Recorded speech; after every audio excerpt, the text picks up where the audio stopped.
റെഡിയായി.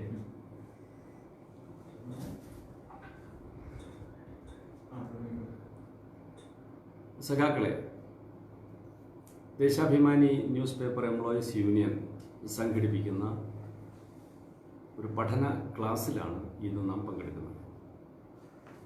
വർത്തമാനകാല ഇന്ത്യയും തൊഴിലാളി വർഗവും എന്നതാണ് ഞാൻ സംസാരിക്കാൻ പോകുന്ന വിഷയം.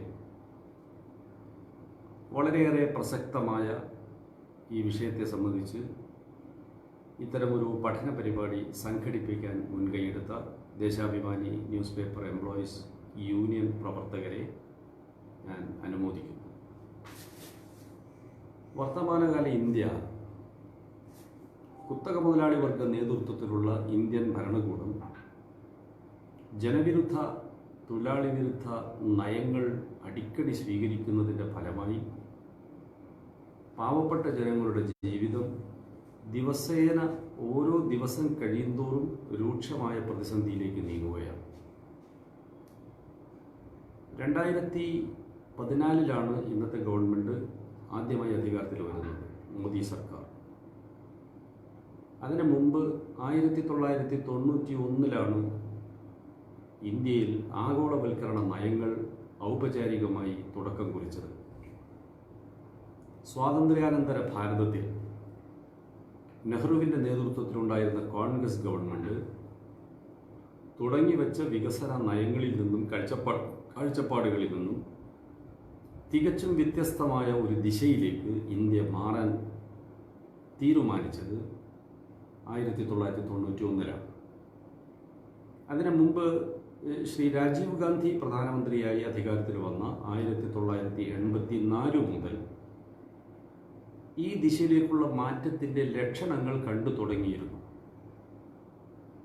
ഈ മാറ്റം എന്തിനു വേണ്ടിയായിരുന്നു, ആരായിരുന്നു അതിൻ്റെ പിന്നിൽ എന്ന് പരിശോധിച്ചു.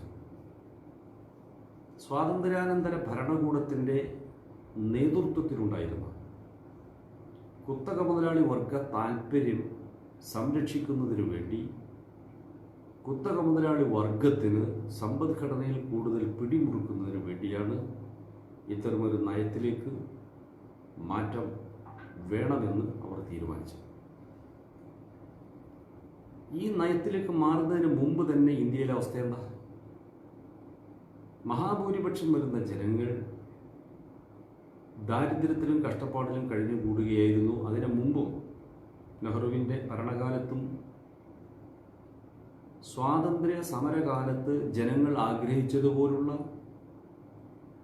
ഒരു പരിണാമം ഇന്ത്യയിൽ ഉണ്ടായില്ല എന്ന പ്രതിഷേധം ജനങ്ങളിൽ ശക്തിപ്പെടുന്നുണ്ടായിരുന്നു.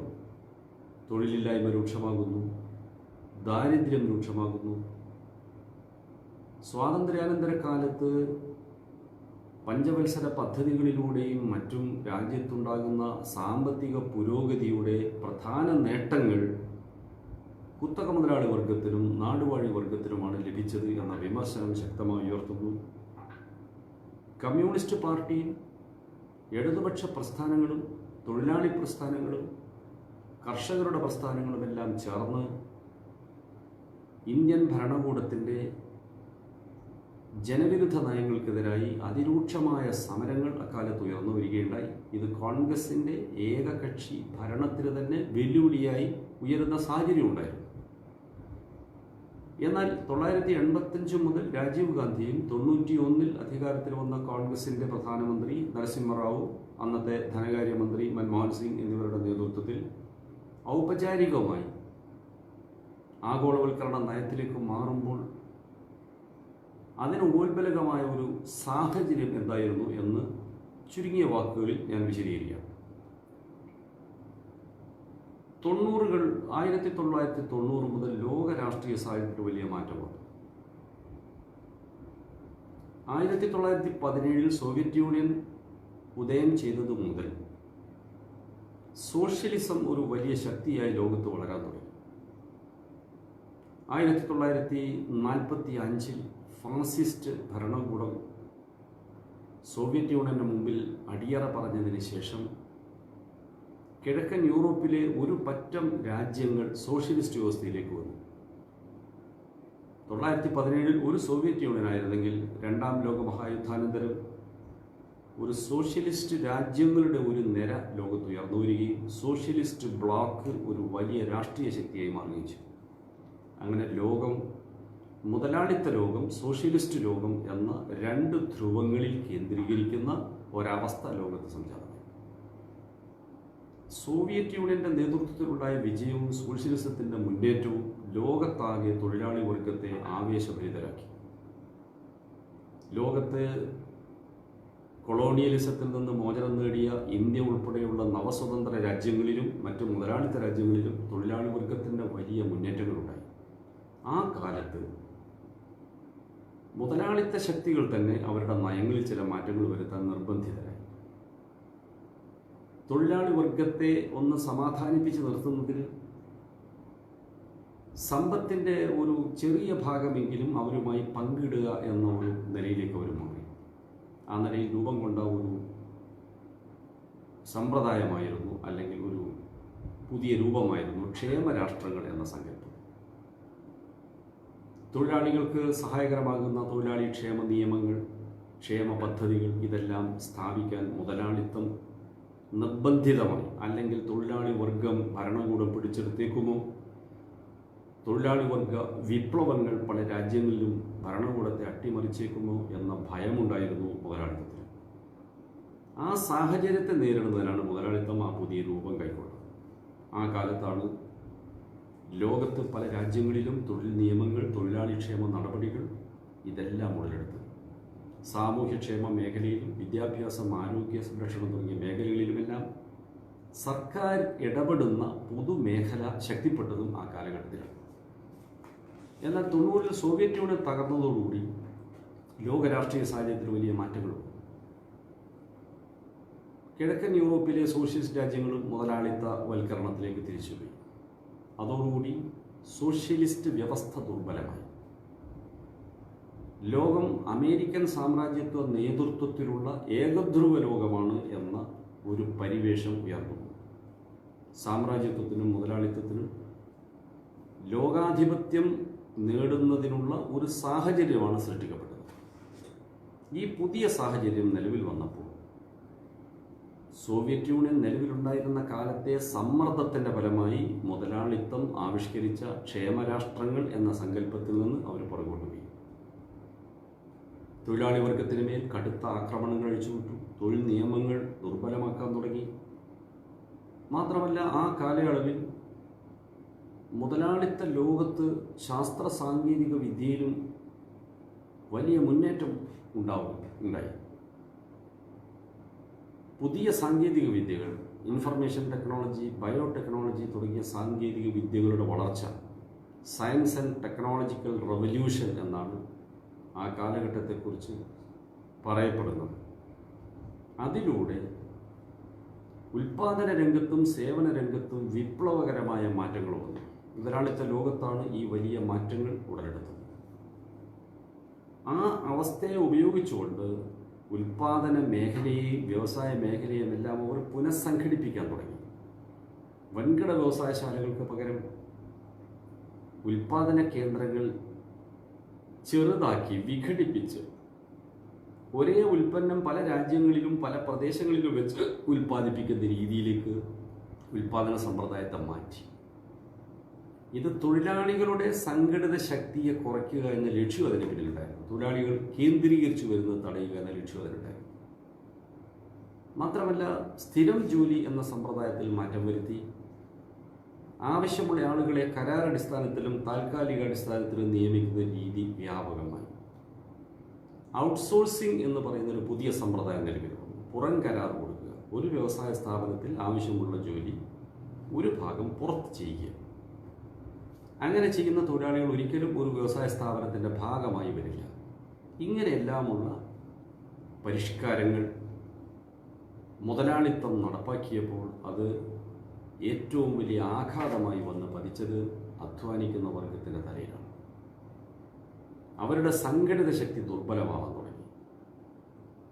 ലോകത്താകെ ട്രേഡ് യൂണിയനുകളും ദുർബലമായി. ആ കാലത്ത് WFTU എന്ന് പറയുന്ന അന്തർദേശീയ തൊഴിലാളി സംഘടന, world federation of trade unions, കുറേ കാലത്തേക്ക് അതിൻ്റെ പ്രവർത്തനം പോലും നടത്താൻ കഴിയാത്ത വിധത്തിലുള്ള ഒരു നിസ്സഹായ അവസ്ഥയിലായി.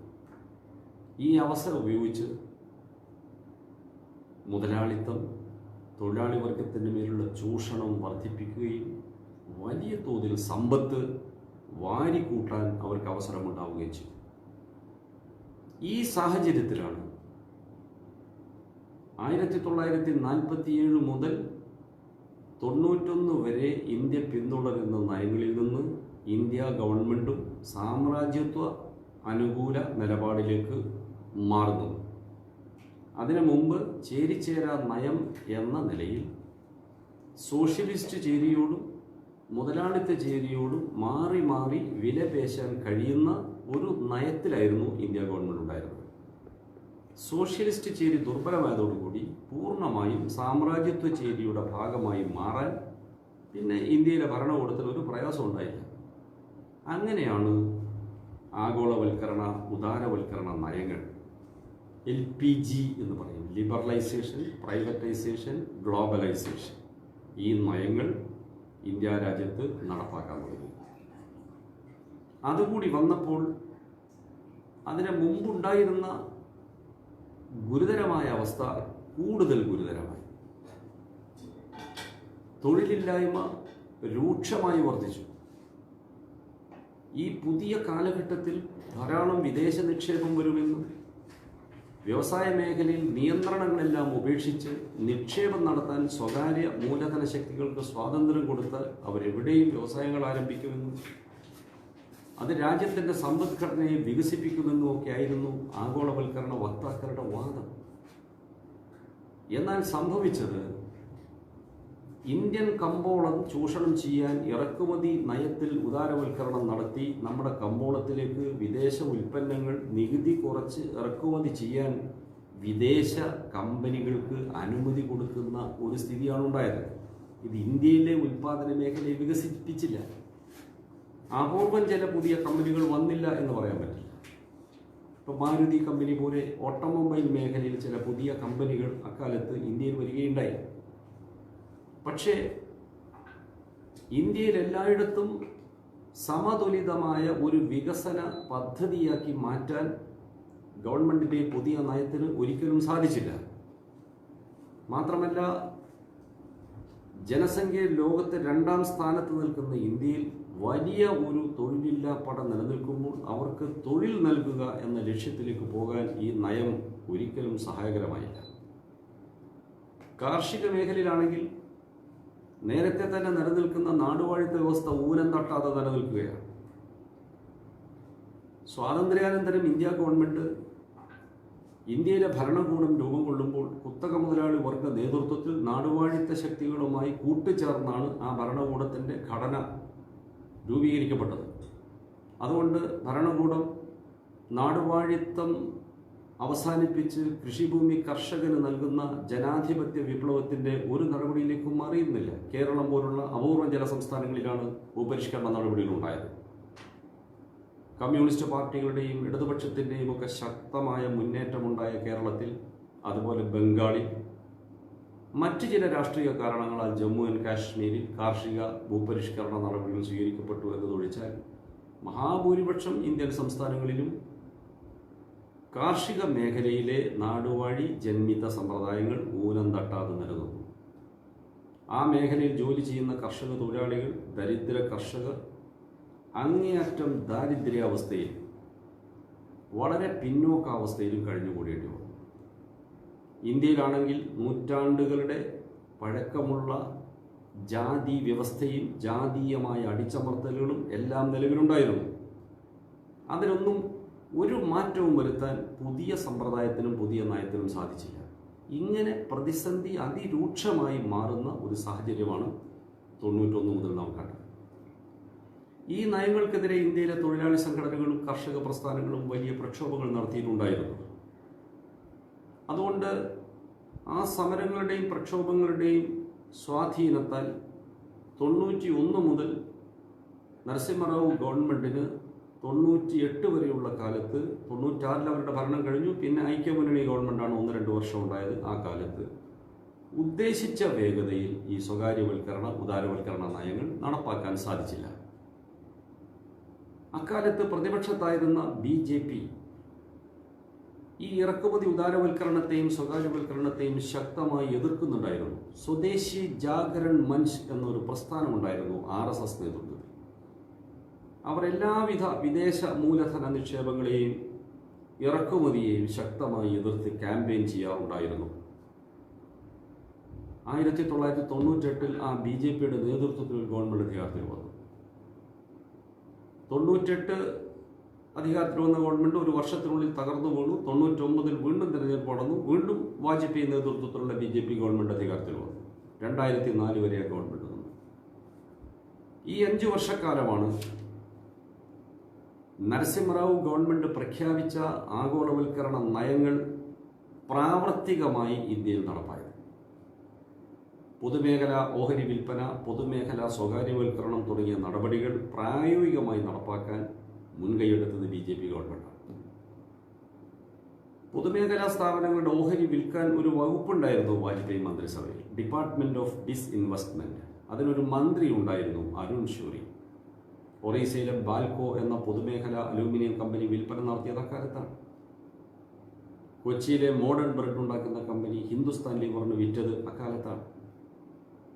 കോവളം ഹോട്ടൽ സ്വകാര്യ മുതലാളിമാർക്ക് വിൽപ്പന നടത്തിയത് ആ കാലത്താണ്. മാത്രമല്ല, വൈദ്യുതി മേഖലയിൽ സ്വകാര്യവൽക്കരണ നിയമം വൈദ്യുതി ആക്ട് 2003 കൊണ്ടുവന്നത് വാജ്പേയി ഗവൺമെന്റാണ്. അപ്പോൾ ഉദാരവൽക്കരണ നയങ്ങൾക്ക് വാജ്പേയി ഗവൺമെന്റിന്റെ കാലത്ത് വേഗത കൂടി. ഇന്ത്യൻ കുത്തക മുതലാളി വർഗത്തിന് ഒരു കാര്യം ബോധ്യമായി: കോൺഗ്രസിനേക്കാൾ മികച്ച നിലയിൽ അവരുടെ വർഗ താല്പര്യം സംരക്ഷിക്കാൻ സാധിക്കുക കുറച്ചുകൂടി സുസംഘടിതമായ നിലയിൽ പ്രവർത്തിക്കുന്ന BJPക്കാണ് എന്ന് ബോധ്യമായി. ഇന്ത്യൻ കുത്തക മുതലാളി വർഗം വലിയ തോതിൽ BJPക്ക് പിന്നിൽ അണിനിരക്കാൻ തുടങ്ങി. 2004 തെരഞ്ഞെടുപ്പിൽ BJP പരാജയപ്പെട്ടെങ്കിലും UPA government, United progressive alliance എന്ന ഗവൺമെന്റ് മൻമോഹൻ സിംഗിന്റെ നേതൃത്വത്തിൽ അധികാരത്തിൽ വന്ന് 2 ടേം ആ ഗവൺമെന്റാണ് പിന്നെ ഭരിക്കുന്നത്. 2004 മുതൽ 2014 വരെ. 2004 മുതൽ 2008 വരെ ഇടതുപക്ഷ പാർട്ടികളുടെ പിന്തുണയോടുകൂടിയാണ് മൻമോഹൻ സിംഗ് ഗവൺമെന്റ് ഭരിച്ചത്. അതുകൊണ്ട് ആ 4 വർഷം ഇന്ത്യ ഗവൺമെന്റ് ആഗ്രഹിക്കുന്ന വിധത്തിലുള്ള സ്വകാര്യവൽക്കരണം നടപ്പാക്കാൻ സാധിച്ചില്ല. ഇടതുപക്ഷം അനുവദിച്ചില്ല, ശക്തമായി എതിർത്തു. ഒടുവിൽ 2008 ആകുമ്പോഴേക്ക് ഇടതുപക്ഷ പിന്തുണ ഇല്ലാതെ ഭരിക്കാൻ ഭൂരിപക്ഷം ലഭ്യമാകുന്ന ഒരവസ്ഥ അവർ സൃഷ്ടിച്ചു. പ്രതിപക്ഷത്തുണ്ടായിരുന്ന ചില കൊച്ചു പാർട്ടികളുടെയൊക്കെ പിന്തുണ നേടി ഇന്ത്യൻ കുത്തക മുതലാളി വർഗം തന്നെ അതിന് മുൻകൈയെടുത്ത് അവരെയൊക്കെ മാറ്റിയെടുത്ത് ഇടതുപക്ഷം പിന്തുണ പിൻവലിച്ചാലും നിലനിൽക്കാവുന്ന അവസ്ഥ UPA സർക്കാരിനുണ്ടാക്കി കൊടുത്തു. 2009 വീണ്ടും ആ ഗവൺമെന്റ് അധികാരത്തിൽ വന്നു. എല്ലാ നിയന്ത്രണങ്ങളും വിട്ട സ്വകാര്യവൽക്കരണ ഉദാരവൽക്കരണ നയങ്ങൾ 2009 മുതൽ 2014 വരെ മൻമോഹൻ സിംഗ് ഗവൺമെന്റ് സ്വീകരിച്ചു. ആ സന്ദർഭങ്ങളിലെല്ലാം തൊഴിലാളികളുടെ വലിയ മുന്നേറ്റങ്ങൾ നടക്കുന്നുണ്ടായിരുന്നു. 1991 മുതൽ 2019 വരെയുള്ള കാലയളവിൽ 19 ദേശീയ പണിമുടക്കങ്ങളാണ് ഇന്ത്യയിൽ നടന്നത്. മൻമോഹൻ സിംഗിന്റെ കാലത്ത് സ്വകാര്യവൽക്കരണം അതിഭീമമായ അഴിമതികളിലേക്ക് വഴിവെച്ചു. കൽക്കരി കുംഭകോണം, ടെലികോം കുംഭകോണം ഒക്കെ അതിൻ്റെ ഭാഗമായി വന്നതാണ്. സ്വകാര്യവൽക്കരണമാണ് അതിൻ്റെ അടിസ്ഥാനം. കൽക്കരി പൂർണ്ണമായും പൊതുമേഖലയിലായിരുന്നു. അത് സ്വകാര്യ കമ്പനികൾക്ക് കൽക്കരി പാടങ്ങൾ വീതിച്ച് മുറിച്ച് നൽകാൻ തീരുമാനിച്ചപ്പോൾ അതിൻ്റെ വിലയെ സംബന്ധിച്ച് തർക്കമുണ്ടായി. കുത്തക കമ്പനികൾക്ക് വില കുറഞ്ഞ് ഈ കൽക്കരിപ്പാടങ്ങൾ നൽകി അത് വലിയ നഷ്ടം സമ്പദ്ഘടനയ്ക്ക് നമ്മുടെ ഖജനാവിനുണ്ടാക്കിയെന്ന് CAG റിപ്പോർട്ട് വന്നു. അത് മൻമോഹൻ സിംഗ് ഗവൺമെന്റിനെതിരായി അഴിമതി ആരോപണമായി. അതുപോലെ തന്നെയാണ് ടെലികോം മേഖലയിൽ സ്പെക്ട്രം വിൽപ്പനയിൽ അഴിമതി നടന്നതായി ആരോപണം വന്നു. അതിൻ്റെ ഗുണഭോക്താക്കൾ റിലയൻസ് ഉൾപ്പെടെയുള്ള സ്വകാര്യ ടെലികോം കമ്പനികളാണ്. സ്വകാര്യവൽക്കരണമാണ് ഈ അഴിമതിക്ക് വഴിവെച്ചത്. ഈ അഴിമതി പ്രശ്നത്തെ ആസ്പദമാക്കി വലിയ സമരങ്ങൾ നടന്നു ഇന്ത്യയിൽ. ഇതെല്ലാം മുതലെടുത്തുകൊണ്ടാണ് 2014 BJP ഗവൺമെന്റ് വരുന്നത്. നരേന്ദ്രമോദി അധികാരത്തിൽ വന്നതോടുകൂടി സർവ്വ നിയന്ത്രണങ്ങളും പൊട്ടിച്ച് ഉദാരവൽക്കരണ സ്വകാര്യവൽക്കരണ നയങ്ങളിലേക്ക് ആ ഗവൺമെന്റ് പോയി. BJP മുന്നണിക്ക് വ്യക്തമായ ഭൂരിപക്ഷം പാർലമെന്റിൽ ഉണ്ടായിരുന്നു. 2019 മുതൽ BJPക്ക് ഒറ്റയ്ക്ക് ലോക്സഭയിൽ ഭൂരിപക്ഷം നേടാനും സാധിച്ചു.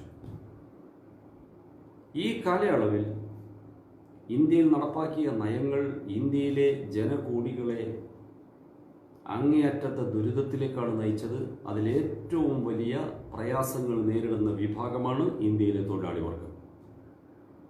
ഇന്ത്യയിലെ തൊഴിൽ ശക്തി എന്ന് പറയുന്നത് ലേബർ ഫോഴ്സ് ഏതാണ്ട് 56 കോടിയോളം വരും. അതിൽ 25 കോടി കർഷക തൊഴിലാളികളാണ്. ബാക്കി വരുന്ന കാർഷികേതര ജോലികൾ ചെയ്യുന്നവർ, വ്യവസായ തൊഴിലാളികൾ, സേവന മേഖലയിലെ തൊഴിലാളികൾ, സ്വയം തൊഴിൽ ചെയ്യുന്നവർ, പരമ്പരാഗത മേഖലയിൽ ജോലി ചെയ്യുന്നവർ തുടങ്ങിയ തൊഴിലാളികൾ. അവരിൽ ഒരു ചെറിയ വിഭാഗമാണ് സ്ഥിരം ജോലിയും സ്ഥിരമായ ശമ്പളവും ലഭിക്കുന്ന സംഘടിത മേഖലയിലെ തൊഴിലാളികൾ.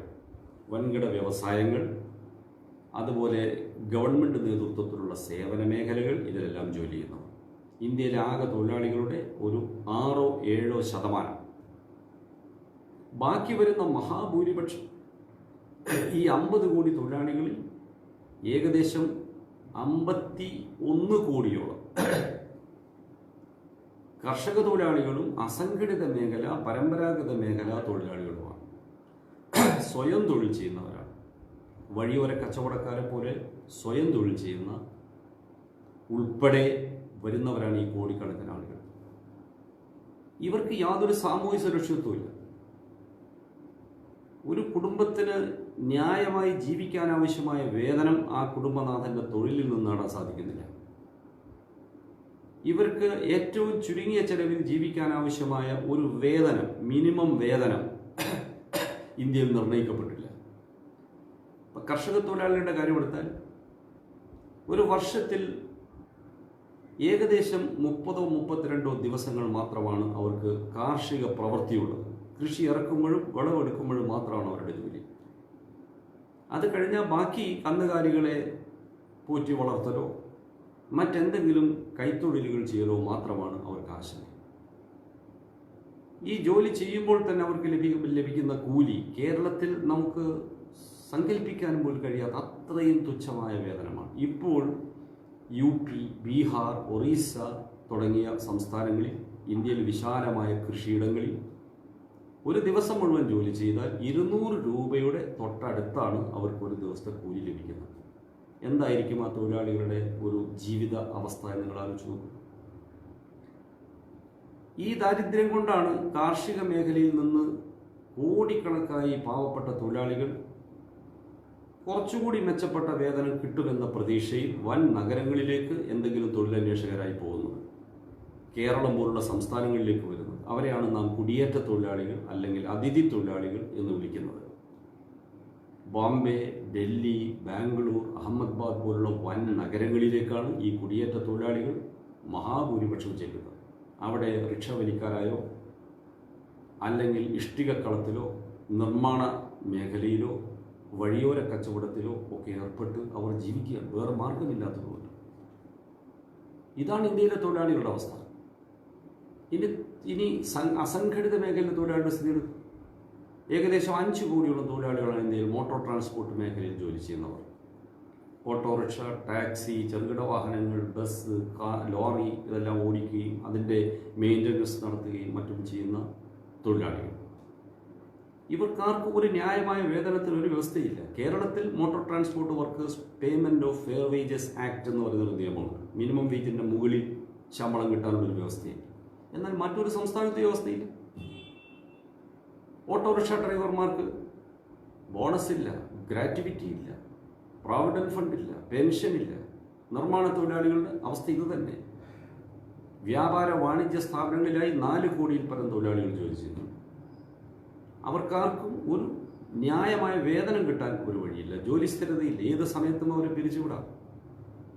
പരമ്പരാഗത തൊഴിലുകൾ, മത്സ്യത്തൊഴിലാളികൾ, മത്സ്യബന്ധന തൊഴിലാളികൾ, മത്സ്യവിതരണ തൊഴിലാളികൾ, അതുപോലെ വഴിയോര കച്ചവടക്കാർ, ഗാർഹിക തൊഴിലാളികൾ, ഉടുപ്പുകൾ ഉണ്ടാക്കുന്ന ഗാർമെന്റ് മേഖലയിൽ ജോലി ചെയ്യുന്ന തൊഴിലാളികൾ, ബീഡി തൊഴിലാളികൾ, ഇങ്ങനെ ഒട്ടനേകം വിഭാഗങ്ങളിൽ വരുന്ന ഈ പാവപ്പെട്ട തൊഴിലാളികളെ സംരക്ഷിക്കുന്നതിന് ഒരു തൊഴിൽ നിയമവും സംരക്ഷണ നിയമവും ഇന്ത്യ രാജ്യത്തുണ്ടായില്ല. പേരിന് ചില നിയമങ്ങൾ plantation labour act, beedi and cigar workers act ഇതുപോലുള്ള ചില നിയമങ്ങളൊക്കെ വന്നെങ്കിലും ഇത്തരം നിയമങ്ങൾ മൂലമുള്ള ആനുകൂല്യം പോലും ലഭിച്ചത് തൊഴിലാളി പ്രസ്ഥാനത്തിന് കരുത്താർജിക്കാൻ സാധിച്ച കേരളത്തിലോ ബംഗാളിലോ അതുപോലുള്ള ഏതാനും കുറച്ച് സംസ്ഥാനങ്ങളിൽ മാത്രമാണ്. മറ്റുള്ളിടത്തെല്ലാം അടിമ സമാനമായ തൊഴിൽ തന്നെയാണ് അവർക്ക് ചെയ്യേണ്ടി വന്നത്. ഭാരതത്തിന് സ്വാതന്ത്ര്യം കിട്ടി, പക്ഷേ ഈ അധ്വാനിക്കുന്ന വർഗത്തിന്, ഈ ചൂഷക വർഗത്തിൽ നിന്ന് യാതൊരു സ്വാതന്ത്ര്യവും ഇല്ല എന്നതായിരുന്നു അവസ്ഥ. അതുകൊണ്ട് അവരുടെ ജീവിതം നരകതുല്യമായി. അവരുടെ മക്കൾക്ക് വിദ്യാഭ്യാസം നൽകാൻ സാധിച്ചില്ല. നമുക്ക് ലഭ്യമായ ഒരു കണക്കനുസരിച്ച് ദാരിദ്ര്യത്തിൻ്റെ വികൃതമായ മുഖം, രക്ഷിതാക്കൾക്ക് വരുമാനമില്ലാത്തതിനാൽ സ്കൂളിലേക്ക് കുഞ്ഞുങ്ങളെ അയക്കാൻ കഴിയാത്തതിൻ്റെ ഭാഗമായി 2019 26.2 കോടി കുട്ടികളാണ് വിദ്യാഭ്യാസത്തിന് പോകാൻ കഴിയാത്തവരായിട്ടുള്ളത്. ഇതാണ് നമ്മുടെ രാജ്യം. ഈ രാജ്യത്തെ തൊഴിലാളി പ്രസ്ഥാനം എന്ന് പറയുന്നത് ഈ അസംഘടിത പരമ്പരാഗത മേഖലയിലെ തൊഴിലാളികൾ ട്രേഡ് യൂണിയനുകളായി പോലും സംഘടിപ്പിക്കപ്പെട്ടിട്ടില്ല. ഓരോ സംസ്ഥാനത്തിലെയും രാഷ്ട്രീയ സാഹചര്യം, അവിടുത്തെ പിന്നോക്കാവസ്ഥ, ജാതി മത അടിസ്ഥാനത്തിലുള്ള കെട്ടുപിണഞ്ഞ സാമൂഹ്യ അവസ്ഥയിൽ കുടുങ്ങിക്കിടക്കുന്ന ഈ തൊഴിലാളികളുടെ ഒരു ബോധം, ഇതിൻ്റെയൊക്കെ അടിസ്ഥാനത്തിലാണ് തൊഴിലാളി സംഘടനകൾക്ക് പോലും അവരെ സംഘടിപ്പിച്ചൊരു വലിയ ശക്തിയാക്കി മാറ്റാൻ കഴിയാതെ പോയത്. ശ്രമിച്ചു നോക്കാനിട്ടല്ല. എന്നാൽ ഈ കാലത്തെല്ലാം ഇന്ത്യയിലെ കുത്തക മുതലാളി വർഗം തടിച്ചു കൊഴുക്കുകയായിരുന്നു. മുമ്പ് കാലത്ത് നാം കേട്ടത് ടാറ്റ, ബിർള, മഫത്ലാൽ സിംഘാനിയെ പോലെയുള്ള മുതലാളിമാരെയാണ്. എന്നാൽ അവരെയെല്ലാം കടത്തി വെട്ടിക്കൊണ്ട് പുതിയ ഒരു തലമുറ മുതലാളി വർഗം, ആധുനിക മുതലാളി വർഗം ഇന്ത്യയിൽ വളർന്നു വന്നു. റിലയൻസ്, അദാനി, വിപ്രോ എന്നൊക്കെ പുതിയ പുതിയ പേരുകളിൽ അറിയപ്പെടുന്ന പുതിയ പുതിയ കുത്തക മുതലാളിമാർ. ഇന്ന് ഇന്ത്യയിലെ ഏറ്റവും വലിയ കുത്തക മുതലാളി മുകേഷ് അംബാനിയാണ്, റിലയൻസ് ഗ്രൂപ്പ്. അവർ ഏഷ്യയിലെ തന്നെ ഏറ്റവും വലിയ കുത്തക മുതലാളിയാണ്. ആ നിലയിലേക്ക് വളർന്നു വന്നു. അവർക്ക് ലോകത്താകെ അവരുടെ ആധിപത്യം സ്ഥാപിച്ചു കഴിഞ്ഞ ബഹുരാഷ്ട്ര കുത്തകകളോടൊപ്പം ചേർന്ന് കൂടുതൽ സമ്പത്ത് ആർജിക്കുന്നതിനും കൂടുതൽ ചൂഷണം നടത്തുന്നതിനും അനുയോജ്യമായ സാഹചര്യങ്ങൾ സൃഷ്ടിക്കുന്നതിനു വേണ്ടി വളരെ പരിമിതമായ സൗകര്യങ്ങളും അവകാശങ്ങളും നൽകുന്ന നിലവിലുള്ള തൊഴിൽ നിയമങ്ങളും തകർക്കുക, ദുർബലമാക്കുക തുടങ്ങിയ നയങ്ങളിലേക്ക് അവർ പോകാൻ തീരുമാനിച്ചത് ഈ പശ്ചാത്തലത്തിലാണ്. അതിനെല്ലാം മുമ്പ് കോൺഗ്രസ് ഗവൺമെന്റ് കൂട്ടുനിന്നതുപോലെ തന്നെ BJP ഗവൺമെന്റ് അതിനേക്കാൾ തീവ്രമായ നിലയിൽ മുതലാളിത്തവൽക്കരണ, മുതലാളിത്ത അനുകൂല നിലപാടുകൾ സ്വീകരിക്കാൻ തുടങ്ങി. ഇതിന്റെ പരിണിത ഫലമായിട്ടാണ് തൊഴിൽ കമ്പോള പരിഷ്കാരം എന്ന ഓമനപ്പേരിട്ടുകൊണ്ട് തൊഴിൽ നിയമങ്ങൾ തകർക്കുന്ന നടപടികളിലേക്ക് പോകാനുള്ള വ്യഗ്രതയുണ്ടായത്. ഇന്ത്യയിലെ തൊഴിൽ നിയമങ്ങൾ രൂപം കൊണ്ടത് കൊളോണിയൽ കാലം മുതലാണ്. സ്വാതന്ത്ര്യാനന്തര കാലത്തും ഒട്ടേറെ തൊഴിൽ നിയമങ്ങൾ ഇന്ത്യയിൽ രൂപം കൊണ്ടു. പാർലമെന്റ് ഒട്ടേറെ തൊഴിൽ നിയമങ്ങൾ അംഗീകരിച്ചു. ഭരണഘടന ഈ തൊഴിൽ എന്ന വിഷയം കൺകറന്റ് ലിസ്റ്റിലാണ് പെടുത്തിയത്. സംസ്ഥാനങ്ങൾക്ക് നിയമമുണ്ടാക്കാം, അതുപോലെ കേന്ദ്ര സർക്കാരിനും നിയമമുണ്ടാക്കാം. സംസ്ഥാനങ്ങളിലും ഒരുപാട് നിയമങ്ങളുണ്ടായി. പക്ഷെ ഈ നിയമങ്ങളെല്ലാം കടലാസിലാണ് നിയമങ്ങൾ നിൽക്കുന്നത്. അതൊന്നും നടപ്പാക്കപ്പെട്ടില്ല. തൊഴിലാളി സംഘടനകൾക്ക് കരുത്തുള്ള പ്രദേശങ്ങളിൽ മാത്രമാണ് തൊഴിൽ നിയമങ്ങൾ നടപ്പാക്കപ്പെട്ടത്. അത് സംഘടിത മേഖലയിൽ തൊഴിലാളികൾക്ക് സമരം നടത്താനും പണിമുടക്ക് സമരങ്ങൾ നടത്താനും മറ്റുമുള്ള കരുത്തുള്ളതുകൊണ്ട് ഏറെക്കുറെ തൊഴിൽ നിയമങ്ങൾ നടപ്പാക്കാൻ സാധിച്ചുവെങ്കിൽ മഹാഭൂരിപക്ഷം തൊഴിലാളികൾ ജോലി ചെയ്യുന്ന അസംഘടിത മേഖലയിൽ ഒരു തൊഴിൽ നിയമവും നടപ്പാക്കാൻ പോലും കഴിഞ്ഞില്ല. ഇതാണ് ഇന്ത്യയുടെ ഇന്നത്തെ അവസ്ഥ. ഈ സംഘടിത മേഖലയിലെ തൊഴിലാളികളുടെ തൊഴിൽ നിയമങ്ങൾ സംരക്ഷണം നൽകുന്ന ആ മേഖലയിൽ നിലവിലുള്ള തൊഴിൽ നിയമങ്ങൾ പോലും തകർത്തെറിയണമെന്നതാണ് ഇന്ത്യയിലെ മുതലാളി വർഗം ഇപ്പോൾ ആവശ്യപ്പെടുന്നത്. ലോകത്താകെ കുത്തക മുതലാളി വർഗം ചെയ്തുകൊണ്ടിരിക്കുന്നതും അത് തന്നെയാണ്. അതാണ് ഇന്ത്യയിൽ നടപ്പാക്കുന്നത്. അതിന് അനുകൂലമായ ഒരു രാഷ്ട്രീയ സാഹചര്യം ലോകത്താകെ രൂപം കൊണ്ടതാണ് ഇന്ന് ഈ തൊഴിൽ പരിഷ്കാരത്തിലേക്കും തൊഴിലാളി വർഗത്തെ അടിമ സമാനമാക്കുന്ന നയങ്ങൾ രൂപീകരിക്കുന്നതിലേക്കും ഇവരെത്തിച്ചേർന്നത്. ദേശീയ തലത്തിൽ തൊഴിൽ നിയമങ്ങൾ ഭേദഗതി വരുത്തുക എന്ന് പറഞ്ഞാൽ അത്ര എളുപ്പമുള്ള കാര്യമല്ല എന്ന് BJP ഗവൺമെന്റിനും മനസ്സിലായി. കാരണം അതിശക്തമായ എതിർപ്പാണ് ദേശവ്യാപകമായ പണിമുടക്കിലൂടെ തൊഴിലാളികൾ ഉയർത്തുന്നത്. അപ്പം ചില കുറുക്കു വഴികൾ BJP ഗവൺമെന്റ് ആവിഷ്കരിച്ചു. അങ്ങനെയാണ് കേന്ദ്ര ഗവൺമെന്റിന്റെ നിർദ്ദേശമനുസരിച്ച് BJPയുടെ നേതൃത്വത്തിലുണ്ടായിരുന്ന രാജസ്ഥാൻ ഗവൺമെന്റ് 2014 തൊഴിൽ നിയമ ഭേദഗതികൾ കൊണ്ടുവന്നത്. വലിയ പ്രക്ഷോഭം പ്രതിഷേധമൊക്കെ ഉണ്ടായെങ്കിലും അവർ നടപ്പാക്കി. എന്തായിരുന്നു ഉദ്ദേശം? പുതിയ വ്യവസായ നിക്ഷേപം കൊണ്ടുവരാൻ, അതിന് പ്രോത്സാഹനം നൽകാൻ, അവരെ പ്രേരിപ്പിക്കാൻ തൊഴിൽ നിയമങ്ങളെ കാർക്കശ്യം ഒഴിവാക്കുക, ഫ്ലെക്സിബിൾ ആക്കുക. 2014 തൊഴിൽ നിയമങ്ങൾ ഭേദഗതി ചെയ്തുകൊണ്ട് രാജസ്ഥാനിൽ എന്തെങ്കിലും വ്യവസായ നിക്ഷേപ വളർച്ചയോ വ്യവസായ വളർച്ചയോ ഉണ്ടായോ? അതിനെക്കുറിച്ച് നടത്തിയ പഠന റിപ്പോർട്ടുകളിൽ പറയുന്നത് രാജസ്ഥാനിലെ സംസ്ഥാനത്തിൻ്റെ വരുമാനം GDPയിൽ പോലും കുറവ് വന്നു. സർക്കാർ അവകാശപ്പെട്ടതുപോലുള്ള വ്യവസായ നിക്ഷേപം രാജസ്ഥാനിൽ ഉണ്ടായില്ല. വ്യവസായ നിക്ഷേപങ്ങൾ ഉണ്ടാകുന്നത് തൊഴിൽ നിയമത്തെ മാത്രം അടിസ്ഥാനമാക്കിയല്ല എന്നാണ് ഇത് തെളിയിക്കുന്നത്. ഇതാണ് രാജസ്ഥാനിലെ ഭേദഗതി മൂലം സംഭവിച്ചത്. എന്നാൽ അതുകൊണ്ടൊന്നും അവർ അടങ്ങി നിൽക്കുന്നില്ല. BJP ഗവൺമെന്റ് തൊഴിൽ നിയമ പരിഷ്കാരങ്ങൾ നടപ്പാക്കുന്നതിൻ്റെ ഭാഗമായി ദേശീയ ലേബർ കമ്മീഷൻ എന്ന് പറയുന്ന ഒരു കമ്മീഷന്റെ ശുപാർശ അനുസരിച്ച് 44 തൊഴിൽ നിയമങ്ങൾ ചേർത്ത് 4 ലേബർ കോഡുകളാക്കുന്ന തീരുമാനമെടുത്തു. ട്രേഡ് യൂണിയനുകൾ ഇതിനെ ശക്തമായി എതിർക്കുന്നുണ്ടായിരുന്നു. 2019 വരെ അവർക്ക് ആഗ്രഹിച്ചതുപോലെ പാർലമെന്റിൽ ഇത് പാസ്സാക്കാൻ കഴിഞ്ഞില്ല. കാരണം രാജ്യസഭയിൽ BJP മുന്നണിക്ക് ഭൂരിപക്ഷം ഉണ്ടായിരുന്നില്ല. 2 സഭയും പാസ്സാക്കിയാലേ നിയമം പാസ്സാവും. അതുകൊണ്ട് അവർക്ക് ഉദ്ദേശിച്ചതുപോലെ മുന്നോട്ട് പോകാൻ സാധിച്ചില്ല. 2019 തെരഞ്ഞെടുപ്പ് കഴിയുമ്പോൾ ലോക്സഭയിൽ BJP മുന്നണിക്ക് 3-2 ഭൂരിപക്ഷമായി, 3-2-ലധികം. രാജ്യസഭയിൽ കോൺഗ്രസ് ഉൾപ്പെടെയുള്ള പ്രതിപക്ഷ പാർട്ടികളിൽ നിന്നുള്ള MP-മാരെ കൂറുമാറ്റി BJPയുടെ പക്ഷത്തേക്കാക്കി ഭൂരിപക്ഷം അവർ ഒപ്പിച്ചെടുത്തു. അതുകൂടി കരസ്ഥമാക്കിയപ്പോൾ ഏത് നിയമവും പാസ്സാക്കിയെടുക്കാൻ കഴിയുമെന്ന ആത്മവിശ്വാസം അവർക്കുണ്ട്. ഈ പശ്ചാത്തലത്തിലാണ് ലേബർ കോഡ് രൂപീകരണത്തിന് വേഗത കൂടിയത്. 4 ലേബർ കോഡുകൾ എന്ന് പറഞ്ഞാൽ, ഒന്ന് കോഡ് ഓൺ വേജ്, ഏറ്റവും സുപ്രധാനമായ ഒരു നിയമമാണ്. Minimum wages act, equal remuneration act, payment of wages act, payment of bonus act തുടങ്ങിയ അതിപ്രധാന നിയമങ്ങൾ കൂട്ടിച്ചേർത്താണ് കോഡ് ഓൺ വേജസ് എന്ന് പറയുന്ന ലേബർ കോഡ് ഉണ്ടാക്കിയത്. 2019 തെരഞ്ഞെടുപ്പിന് ശേഷം പാർലമെന്റിന്റെ ആദ്യത്തെ സമ്മേളനത്തിൽ ആ കോഡ് ഓൺ വേജ് അവർ അവതരിപ്പിച്ച് പാസാക്കി. സാധാരണ പാർലമെന്റിൽ ഒരു ബില്ല് അവതരിപ്പിച്ചാൽ, ഇതുപോലുള്ള സുപ്രധാന ബില്ലുകളാകുമ്പോൾ പ്രത്യേകിച്ചും, ആ ബില്ല് പരിശോധനക്കായി ഈ പാർലമെന്ററി സ്റ്റാൻഡിംഗ് കമ്മിറ്റിക്കായിരുന്നു.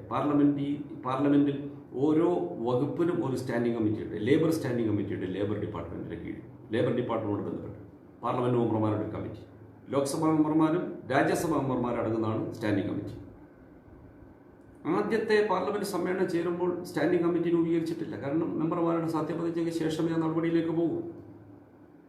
ഇതുവരെയുള്ള ഇന്ത്യ ചരിത്രത്തിൽ തെരഞ്ഞെടുപ്പ് കഴിഞ്ഞാൽ ആദ്യം ചേരുന്ന പാർലമെന്റ് സമ്മേളനം സുപ്രധാനമായ നിയമനിർമ്മാണം നടത്താറില്ല. സത്യപ്രതിജ്ഞ ചെയ്ത് അതിനുശേഷം രാഷ്ട്രപതിയുടെ നയപ്രഖ്യാപന പ്രസംഗം കഴിഞ്ഞ്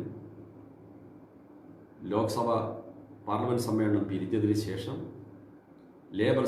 വിവിധ സ്റ്റാൻഡിംഗ് കമ്മിറ്റികൾ ഉണ്ടാക്കി പിന്നീട് സമ്മേളനം ചേരുമ്പോഴാണ് നിയമനിർമ്മാണത്തിലേക്ക് കടക്കുക. സുപ്രധാന ബില്ലുകൾ സ്റ്റാൻഡിംഗ് കമ്മിറ്റിക്ക് അയക്കും. ബന്ധപ്പെട്ട സ്റ്റാൻഡിംഗ് കമ്മിറ്റി, കൃഷി സ്റ്റാൻഡിംഗ് കമ്മിറ്റി ഉണ്ട്, വ്യവസായ standing committee, finance standing committee, labour standing committee, home ആഭ്യന്തര വകുപ്പിലുള്ള സ്റ്റാൻഡിംഗ് കമ്മിറ്റി, ഇങ്ങനെ വ്യത്യസ്ത സ്റ്റാൻഡിംഗ് കമ്മിറ്റികൾ. തൊഴിൽ നിയമങ്ങളാകുമ്പോൾ ലേബർ സ്റ്റാൻഡിംഗ് കമ്മിറ്റി കൂടും.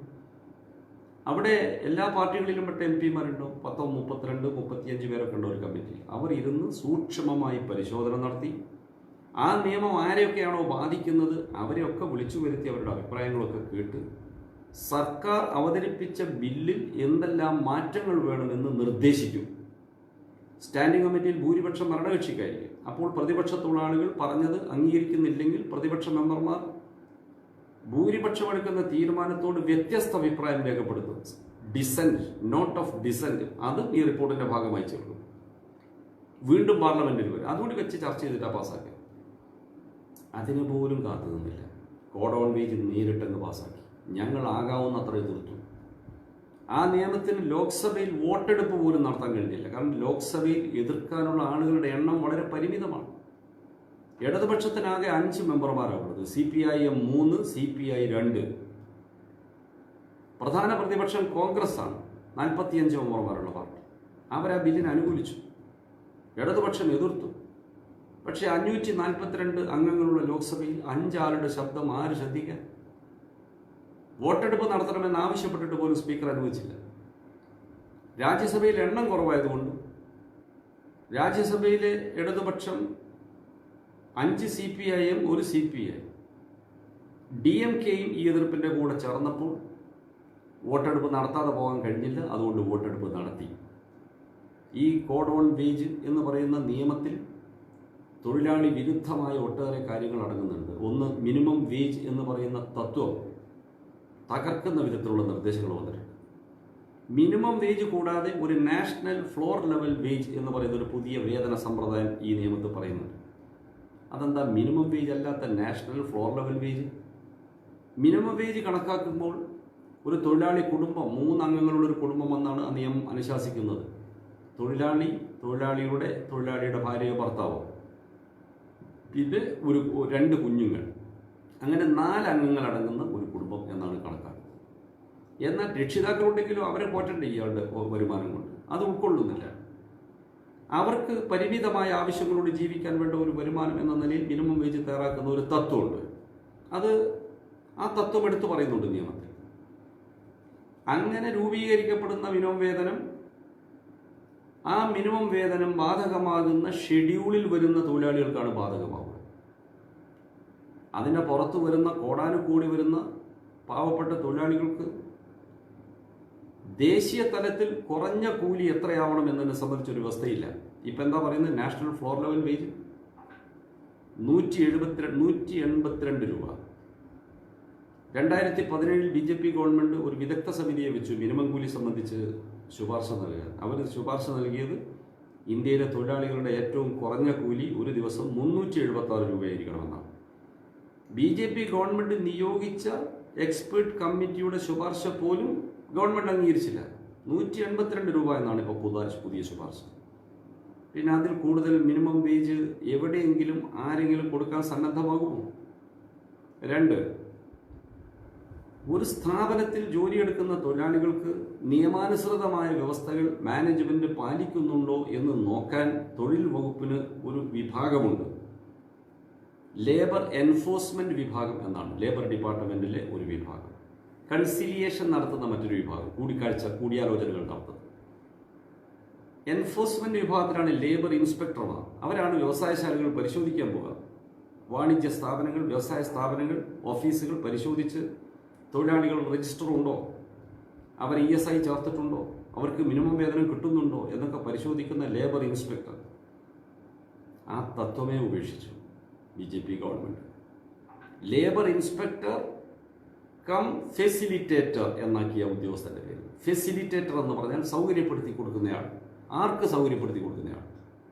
ഇൻസ്പെക്ഷൻ വേണ്ടെന്ന് വെച്ചു.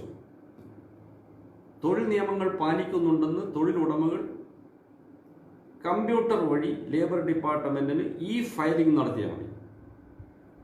അത് പരിശോധനയ്ക്ക് പോകാൻ ലേബർ ഇൻസ്പെക്ടർമാർക്ക് അവകാശമില്ല. ഏത് മാനേജ്മെന്റാണ് നിയമം നടപ്പാക്കുക? എവിടെയാണ് തൊഴിലാളികൾക്ക് മിനിമം വേതനം ലഭിക്കുക, ജോലി സ്ഥിരത ലഭിക്കുക? ഇതാണ് പുതിയ നിയമം പാസ്സാക്കിയ പുതിയ നിയമം. അതുപോലെ തന്നെ പേയ്മെന്റ് ഓഫ് വേജസ് ആക്ട് അനുസരിച്ച് ഈക്വൽ റെമ്യൂണറേഷൻ ആക്ട് എന്ന് പറയുന്ന മറ്റൊരു നിയമമുണ്ട്. അതും ഈ നിയമത്തിന്റെ ഭാഗമായി വരികയാണ്, കോഡിന്റെ ഭാഗമായിട്ട് വരികയാണ്. തുല്യ ജോലിക്ക് തുല്യ വേതനം. സ്ത്രീയും പുരുഷനും ഒരേ സ്വഭാവത്തിലുള്ള ജോലി ചെയ്യുമ്പോൾ 2 തരം കൂലി കൊടുക്കുന്ന സമ്പ്രദായം ഉണ്ടായിരുന്നു. ഈക്വൽ റെമ്യൂണറേഷൻ ആക്ട് വന്നപ്പോൾ ഒരേ കൂലി എല്ലാവർക്കും ബാധകമായി. അത് മാത്രമല്ല, ഒരു വ്യവസായ സ്ഥാപനത്തിൽ സ്ഥിരം തൊഴിലാളി, കരാർ തൊഴിലാളി, കാഷ്വൽ തൊഴിലാളി, താൽക്കാലിക തൊഴിലാളി, ഒരേ ജോലിയാണ് ഇവരെല്ലാവരും ചെയ്യുന്നതെങ്കിൽ സ്ഥിരം തൊഴിലാളിയുടെ വേതനത്തിന് താൽക്കാലിക തൊഴിലാളി, കരാർ തൊഴിലാളിയും അർഹനാണെന്ന് സുപ്രീം കോടതി വിധിച്ചു. ആ വ്യവസ്ഥയും പുതിയ കോഡിൽ ഉൾക്കൊള്ളിച്ചില്ല. ഈക്വൽ റെമ്യൂണറേഷൻ ആക്ട് എന്ന് പറയുന്നതിനെ കാറ്റിൽ പറത്തി. ബോണസ് നിയമത്തെ പരിമിതപ്പെടുത്തി. വ്യവസായശാലകളിലെ ബോണസ് സംബന്ധിച്ച് ചർച്ച നടക്കുമ്പോൾ കമ്പനികളുടെ ബാലൻസ് ഷീറ്റ് തൊഴിലാളി സംഘടനകൾക്ക് നൽകാറുണ്ടായിരുന്നു പണ്ട്. തൊഴിലുടമകൾ ലാഭം എത്രയാണെന്നൊക്കെ കണക്ക് കൂട്ടി അതനുസരിച്ച് ബോണസ് ചർച്ച ചെയ്യാൻ. ഇപ്പോഴത്തെ നിയമത്തെ പറയുന്നത് മാനേജ്മെന്റുകൾക്ക് ഇഷ്ടമുണ്ടെങ്കിൽ ട്രേഡ് യൂണിയനുകൾക്ക് ബാലൻസ് ഷീറ്റ് കാണിച്ചു കൊടുത്താൽ മതി എന്നാണ്. ഏത് മാനേജ്മെന്റിനാണ് ഇഷ്ടം ഉണ്ടാവുക? അങ്ങനെ തികച്ചും മുതലാളി പക്ഷപാതപരമായ ഒരു നിയമമാണ് ഇവിടെ പാസ്സാക്കിയെടുത്ത കോഡ് ഓൺ വേജ് എന്ന് പറയുന്ന നിയമം. ഇത് ആരെയൊക്കെ ബാധിക്കും? മാത്രമല്ല, ന്യൂസ് പേപ്പർ എംപ്ലോയീസ്, അതുപോലെ കേരള മെഡിക്കൽ സെയിൽസ് എംപ്ലോയീസ് എന്നൊക്കെ പറയുന്നവരെ ബാധിക്കുന്ന 2 സുപ്രധാന നിയമങ്ങളുണ്ടായിരുന്നു. Newspaper employees wages act ഉണ്ടായിരുന്നു, അതുപോലെ സെയിൽസ് പ്രൊമോഷൻ എംപ്ലോയീസ് എന്ന് പറയുന്നവരുടെ ഒരു നിയമവും ഉണ്ടായിരുന്നു. അവരെ എംപ്ലോയീസ് എന്ന പരിഗണനയിലാണ് ഉൾപ്പെടുത്തിയത്. അവർക്ക് ബാധകമാകുന്ന മിനിമം വേതനം നഷ്ടപ്പെടത്തക്ക നിലയിലാണ് എംപ്ലോയി ആൻഡ് വർക്കർ എന്ന് പറയുന്ന പദപ്രയോഗങ്ങൾ ഈ നിയമത്തിൽ നടത്തി. എങ്ങനെയും വ്യാഖ്യാനിക്കാം, ദുർവ്യാഖ്യാനം ചെയ്യാൻ അവസ്ഥ ഉണ്ടാകുന്ന വിധത്തിലാണ്.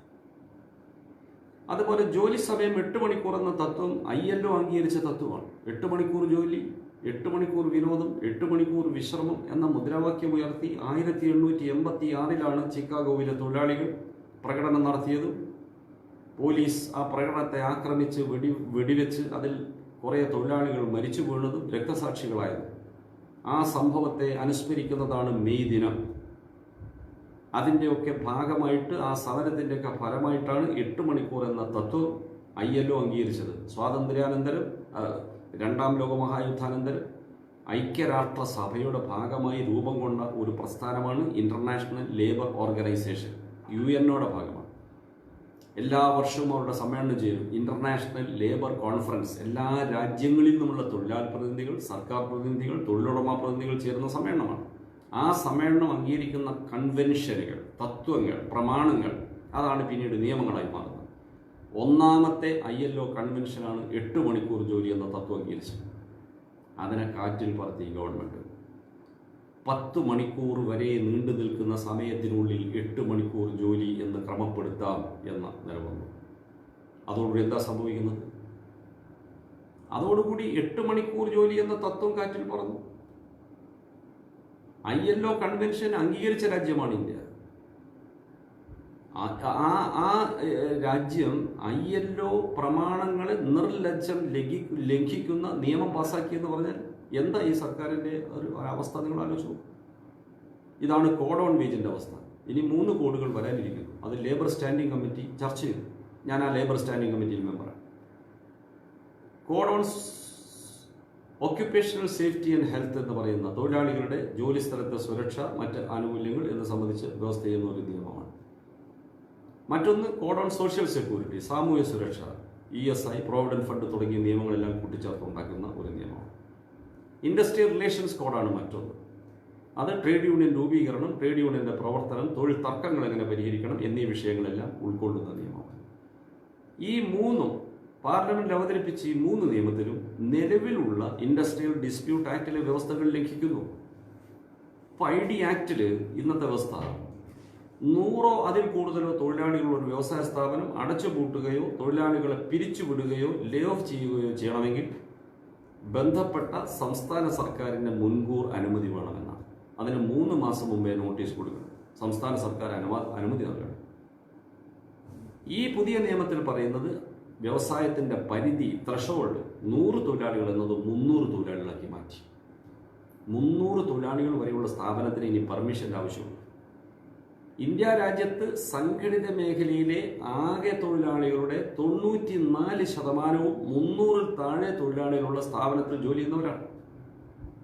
മാത്രമല്ല 1000 തൊഴിലാളികളുള്ള സ്ഥാപനമാണെങ്കിലും സ്ഥിരം ജോലിക്കാരായി രജിസ്റ്ററിൽ 200-250 പേരെ വെച്ച് ബാക്കിയുള്ളവരെ കരാർ തൊഴിലാളി, കാഷ്വൽ, അപ്രന്റീസ്, ട്രെയിനി എന്നെല്ലാം മാറ്റി എണ്ണം കുറച്ച് കാണിക്കാൻ കഴിയുന്ന ഇക്കാലത്ത്, മാത്രമല്ല ആധുനിക സാങ്കേതിക വിദ്യകൾ, പുതിയ യന്ത്രങ്ങൾ ഉപയോഗിക്കുമ്പോൾ തൊഴിലാളികളെ വളരെ കുറച്ച് ഉപയോഗിച്ചാലും വലിയ തോതിൽ ഉൽപാദനം നടത്താൻ കഴിയുന്ന കഴിവ് ഇന്നത്തെ കാലത്ത് മുതലാളി വർഗത്തിന് കൈവന്ന സാഹചര്യത്തിൽ മഹാഭൂരിപക്ഷം വ്യവസായങ്ങളിലും തൊഴിലാളികളുടെ എണ്ണം കുറവാണ്.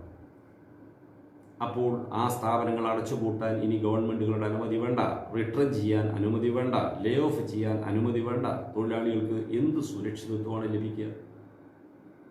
ESI, പ്രോവിഡന്റ് ഫണ്ട് പറഞ്ഞു തുടങ്ങിയ സാമൂഹ്യ സുരക്ഷാ പദ്ധതികളിലും വെള്ളം ചേർക്കുന്ന നിർദ്ദേശങ്ങളാണ് ഇതിൽ വന്നിട്ടുള്ളത്. ഇതാണ് തൊഴിൽ നിയമങ്ങൾ ഭേദഗതി ചെയ്തുകൊണ്ട് രൂപം കൊള്ളാൻ പോകുന്ന 4 കോഡുകളുടെ അവസ്ഥ. ഈ 4 കോഡുകളിൽ ഒന്ന് പാസ്സായതൊഴിച്ച് ബാക്കി 3 ലേബർ സ്റ്റാൻഡിംഗ് കമ്മിറ്റി ചർച്ചയ്ക്ക് വന്നപ്പോൾ ഞങ്ങൾ ഇടതുപക്ഷ മെമ്പർമാരായി 2 പേരാണ് ഈ ലേബർ സ്റ്റാൻഡിംഗ് കമ്മിറ്റിയിൽ. ഒന്ന് ഞാനും, ഒന്ന് CPIയുടെ തമിഴ്നാട്ടിൽ നിന്നുള്ളൊരു മെമ്പർ, DMKയുടെ ഒരു പാർലമെന്റ് മെമ്പർ, അദ്ദേഹവും തൊഴിലാളി പക്ഷത്ത് ഉറച്ചു നിൽക്കുന്നയാളാണ്. ഞങ്ങൾ 3 പേരാണ് പല വ്യവസ്ഥകളെ എതിർത്തത്. പക്ഷേ ഭൂരിപക്ഷം ഞങ്ങളുടെ നിർദ്ദേശങ്ങളും കമ്മിറ്റി അംഗീകരിച്ചില്ല. അപ്പോൾ അതിനോടൊക്കെ ഞങ്ങൾക്കുള്ള വ്യത്യസ്ത അഭിപ്രായം ഡിസന്റ് നോട്ടായി കൊടുത്തു. അത് റിപ്പോർട്ടിൽ ചേർത്തിട്ടുണ്ട്. അത് വെച്ചുകൊണ്ടാണ് ഇനി പാർലമെന്റിൽ വരിക. പാർലമെന്റ് എങ്ങനെയാ പാസ്സാക്കുക? പാർലമെന്റ് ഈ തൊഴിലാളി വിരുദ്ധ നയങ്ങളെയാണ് പാസ്സാക്കുക. അതിനൊന്നും യാതൊരു സംശയവും വേണ്ട. അതിനുള്ള ഭൂരിപക്ഷം BJPക്കുണ്ട്. പാസ്സാക്കി കഴിഞ്ഞാൽ അന്തർദേശീയ തൊഴിലാളി സംഘടന അല്ലെങ്കിൽ ഇന്റർനാഷണൽ ലേബർ ഓർഗനൈസേഷൻ അംഗീകരിച്ച പ്രമാണങ്ങൾ പോലും ലംഘിക്കപ്പെടുന്ന ഒരു സാഹചര്യം ഇന്ത്യയിൽ നിലവിൽ വരാൻ പോകുന്നു എന്നതാണ് ഇന്നത്തെ ഒരു അവസ്ഥ. ഇതിനിടയിലാണ് ഈ COVID-19 വ്യാപനവും ദുരന്തവും ഒക്കെ രാജ്യത്തുണ്ടാകുന്നത്. അതിനെ തുടർന്ന് മാർച്ച് മാസം 23-ാം തീയതി ദേശീയ തലത്തിൽ ലോക്ക്ഡൗൺ പ്രഖ്യാപിച്ചു. പല വ്യവസായങ്ങളും അടച്ചു, വാണിജ്യ വ്യാപാര സ്ഥാപനങ്ങളൊക്കെ അടച്ചുപൂട്ടി, ഗതാഗത മേഖല സ്തംഭിച്ചു, കുടിയേറ്റ തൊഴിലാളികൾ സ്വന്തം നാട്ടിലേക്ക് നടന്നു പോകുന്ന ദുരന്തം, അതൊന്നും ഞാൻ വിശദീകരിക്കുന്നതെല്ലാം ഉണ്ട്. ഇതിനിടയിൽ കോവിഡ് കാലത്ത് നേരിടുന്നതിന് ജനങ്ങളെ സഹായിക്കാൻ എന്ന പേരിൽ ഒരു ഉത്തേജക പാക്കേജ് പ്രഖ്യാപിക്കും എന്ന് മോദി പത്രസമ്മേളനത്തിൽ പറഞ്ഞു, റേഡിയോ പ്രഭാഷണത്തിൽ പറഞ്ഞു. ലോകത്ത് പല രാജ്യങ്ങളും ഇതുപോലെ സ്റ്റിമുലസ് പാക്കേജുകൾ, ഉത്തേജക പാക്കേജുകൾ പ്രഖ്യാപിച്ചിട്ടുണ്ട് ഈ കോവിഡ് കാലത്ത് ജനങ്ങളെ സഹായിക്കുന്നത്. യൂറോപ്യൻ രാജ്യങ്ങൾ, അമേരിക്ക ഉൾപ്പെടെയുള്ള രാജ്യങ്ങൾ ചെയ്തത് അവരുടെ ദേശീയ വരുമാനത്തിൻ്റെ 10% മുതൽ 20% വരെ ഓരോരുത്തർ പല റേറ്റിലാണ് അത്രയും തുക വ്യവസായങ്ങൾക്കും ജനങ്ങൾക്കും സഹായമായി നൽകുക. അവിടുത്തെ വ്യവസായങ്ങളോട് പാശ്ചാത്യ രാജ്യങ്ങൾ പറഞ്ഞത്, നിങ്ങൾ തൊഴിലാളികളെ പിരിച്ചുവിടരുത്, അവരുടെ ശമ്പളം നിഷേധിക്കരുത്, പൂട്ടിയിട്ടാൽ പോലും കോവിഡ് കാലത്ത്. അങ്ങനെ ഓരോ കമ്പനിയും ശമ്പളമായി നൽകേണ്ട തുകയുടെ 70% ഗവൺമെൻറ് അവരെ സഹായിക്കുക. അതിനാണ് ഈ പണം നീക്കിവെച്ചത്. ഇന്ത്യ ഗവൺമെൻറ് 20 ലക്ഷം കോടി രൂപയുടെ പാക്കേജ് പ്രഖ്യാപിക്കുന്നു പറഞ്ഞു. അത് നമ്മുടെ GDPയുടെ 10% താഴെയാണ്. ആവട്ടെ, പക്ഷേ പ്രഖ്യാപനം 20 ലക്ഷം കോടിയാണെങ്കിലും ജനങ്ങളെ കബളിപ്പിക്കുകയെ ചെയ്തത്. യഥാർത്ഥത്തിൽ കേന്ദ്ര ഗവൺമെൻറ് പണമായി ചെലവഴിക്കുന്നത് 2,40,000 കോടി രൂപ മാത്രമാണ്. ബാക്കി മുഴുവൻ ബാങ്ക് ലോണുകളാണ്. അത് ഒരു വശം വേറെ. അതുകൊണ്ടുണ്ടായ ദുരന്തം വേറെ, തൊഴിൽ നഷ്ടപ്പെട്ടത് വേറെ. 15 കോടിയിൽ പരം തൊഴിലാളികൾക്കാണ് ഈ കാലത്ത് ജോലി നഷ്ടപ്പെട്ടത്. പട്ടിണിയും ദാരിദ്ര്യവും വർദ്ധിച്ചു. വിവരണാതീതമായ ദുരിതമാണ് രാജ്യം മുഴുവൻ. നമ്മുടെ കേരളത്തിൻ്റെ സ്ഥിതി അത് തന്നെ. നമ്മുടെ ഓട്ടോമൊബൈൽ മേഖല, മോട്ടോർ ട്രാൻസ്പോർട്ട് മേഖല വലിയ പ്രതിസന്ധിയില്ല. ഓട്ടോറിക്ഷകൾ ഓടാൻ അനുമതിയുണ്ട്, പക്ഷേ യാത്രക്കാരില്ല. ബസ്സുകൾ ഓടിയാൽ മുതലാവില്ല. ചെറുകിട വാഹനങ്ങൾ ഓടാൻ ബിസിനസ്സില്ല, അവർക്ക് ജോലിയില്ല. പരമ്പരാഗത തൊഴിലുകളെല്ലാം നിസ്സഹായ അവസ്ഥയിലാണ്. ഇതാണ് അവസ്ഥ. ഈ കാലത്ത് ജനങ്ങൾക്ക് പുറത്തിറങ്ങാനോ അല്ലെങ്കിൽ പ്രതിഷേധിക്കാനോ സമരം നടത്താനോ പോലും കഴിയാത്ത അവസ്ഥയാണ്. ഈ അവസ്ഥയിൽ ഗവൺമെൻറ് പ്രഖ്യാപിച്ച പാക്കേജിൻ്റെ ഭാഗമായി ആത്മനിർഭർ ഭാരത് അഭിയാൻ എന്ന് പറയുന്ന, എല്ലാം ഹിന്ദി ഭാഷയിലും സംസ്കൃത ഭാഷയിലൊക്കെയാണ് ഇപ്പോൾ പുതിയ പുതിയ പദ്ധതികൾ പ്രഖ്യാപിക്കുന്നത്. അങ്ങനെയാണ് ആത്മനിർഭർ ഭാരത് അഭിയാൻ ABA ധനകാര്യമന്ത്രി പ്രഖ്യാപിക്കുന്നത്. രാജ്യത്തെ സ്വയം പര്യാപ്തമാക്കുക എന്നതാണ് പോൽ ഈ പറഞ്ഞ വാക്കിൻ്റെ അർത്ഥം. അതിൻ്റെ മറവിൽ എന്താ ഗവൺമെൻറ് പ്രഖ്യാപിച്ചത്? ഇന്ത്യയിലെ എല്ലാ പൊതുമേഖലാ സ്ഥാപനങ്ങളും സ്വകാര്യവൽക്കരിക്കുന്ന നടപടികളാണ് പ്രഖ്യാപിച്ചത്. അതിനു മുമ്പ് BJP ഭരിക്കുന്ന സംസ്ഥാന ഗവൺമെൻറ്റുകൾ തുടങ്ങി ഇന്ത്യയിലെ ഏതാണ്ട് ഒരു 12ഓളം സംസ്ഥാന സർക്കാരുകൾ നിലവിലുള്ള തൊഴിൽ നിയമങ്ങൾ സസ്പെൻഡ് ചെയ്തുകൊണ്ടുള്ള ഓർഡിനൻസുകളും എക്സിക്യൂട്ടീവ് ഉത്തരവുകളും ഇറക്കിക്കഴിഞ്ഞിരുന്നു. കേന്ദ്ര സർക്കാരിൻ്റെ ശുപാർശ അനുസരിച്ച് ഇതൊക്കെ ചെയ്തത്. ആദ്യം UP ഗവൺമെൻറ് 3 കൊല്ലത്തേക്ക് industrial disputes act, factories act, maternity benefit act 3 വർഷത്തേക്ക് സസ്പെൻഡ് ചെയ്തുകൊണ്ട് ഒരു ഓർഡിനൻസ് ഇറക്കി. ഒരു തൊഴിലാളിയുടെ ഒരു ദിവസത്തെ ജോലി സമയം, സാധാരണ ജോലി സമയം 12 മണിക്കൂറായിരിക്കും എന്നാണ് നിയമത്തിൽ പറയുന്നത്. ഫാക്ടറീസ് ആക്ടിലാണ് 8 മണിക്കൂർ വ്യവസ്ഥ ചെയ്തത്, അത് 12 മണിക്കൂറാക്കി. അതുമാത്രമല്ല, ഇൻഡസ്ട്രിയൽ ഡിസ്പ്യൂട്ട്സ് ആക്ടിൽ പറയുന്ന പല വ്യവസ്ഥകളും മാറ്റം വരുത്തി. മെറ്റേണിറ്റി ബെനിഫിറ്റ് ആക്ട്, സ്ത്രീ തൊഴിലാളികൾക്ക് പ്രസവ ആനുകൂല്യം നൽകുന്ന വ്യവസ്ഥ സസ്പെൻഡ് ചെയ്തു. ഇതിന്റെ ചുവട് പിടിച്ച് മധ്യപ്രദേശ് ഗവൺമെന്റ് 1000 ദിവസത്തേക്ക് പ്രധാന തൊഴിൽ നിയമങ്ങൾ മരവിപ്പിക്കുന്ന തീരുമാനമെടുത്തു. അതിനെ പിന്തുടർന്ന് പഞ്ചാബ്, കോൺഗ്രസ് ഭരിക്കുന്ന പഞ്ചാബ്, കോൺഗ്രസ് ഭരിക്കുന്ന രാജസ്ഥാൻ, BJP ഭരിക്കുന്ന ഹിമാചൽ പ്രദേശ്, BJPയുടെ ഭരണമുള്ള ത്രിപുര, ഗുജറാത്ത്, BJPയും യുണൈറ്റഡ് ജനതാദളും കൂടി ഭരിക്കുന്ന ബീഹാർ, BJPയുടെ പിന്തുണയുള്ള ഒഡീഷയിലെ യുണൈറ്റഡ് ജനതാദൾ, ഈ ഗവൺമെൻറ്റുകളെല്ലാം ഈ നിലപാട് സ്വീകരിച്ചു. ഇന്ത്യയിലെ തൊഴിലാളി വർഗം എല്ലാ വിഭാഗത്തിൽപ്പെട്ട തൊഴിലാളികളും തൊഴിൽ നഷ്ടപ്പെട്ട് ജീവിക്കാൻ യാതൊരു നിർവാഹവുമില്ലാതെ വെളിയിലിറങ്ങി ഒരു പ്രതിഷേധ പ്രകടനം പോലും നടത്താൻ കഴിയാത്ത വിധത്തിൽ രാജ്യത്തെ ലോക്ക്ഡൗൺ ആക്കി നിർത്തി. ഈ സാഹചര്യം ഉപയോഗിച്ചാണ് ഈ തൊഴിൽ നിയമങ്ങളെ ഈ വിധത്തിൽ വികൃതമാക്കിയത്.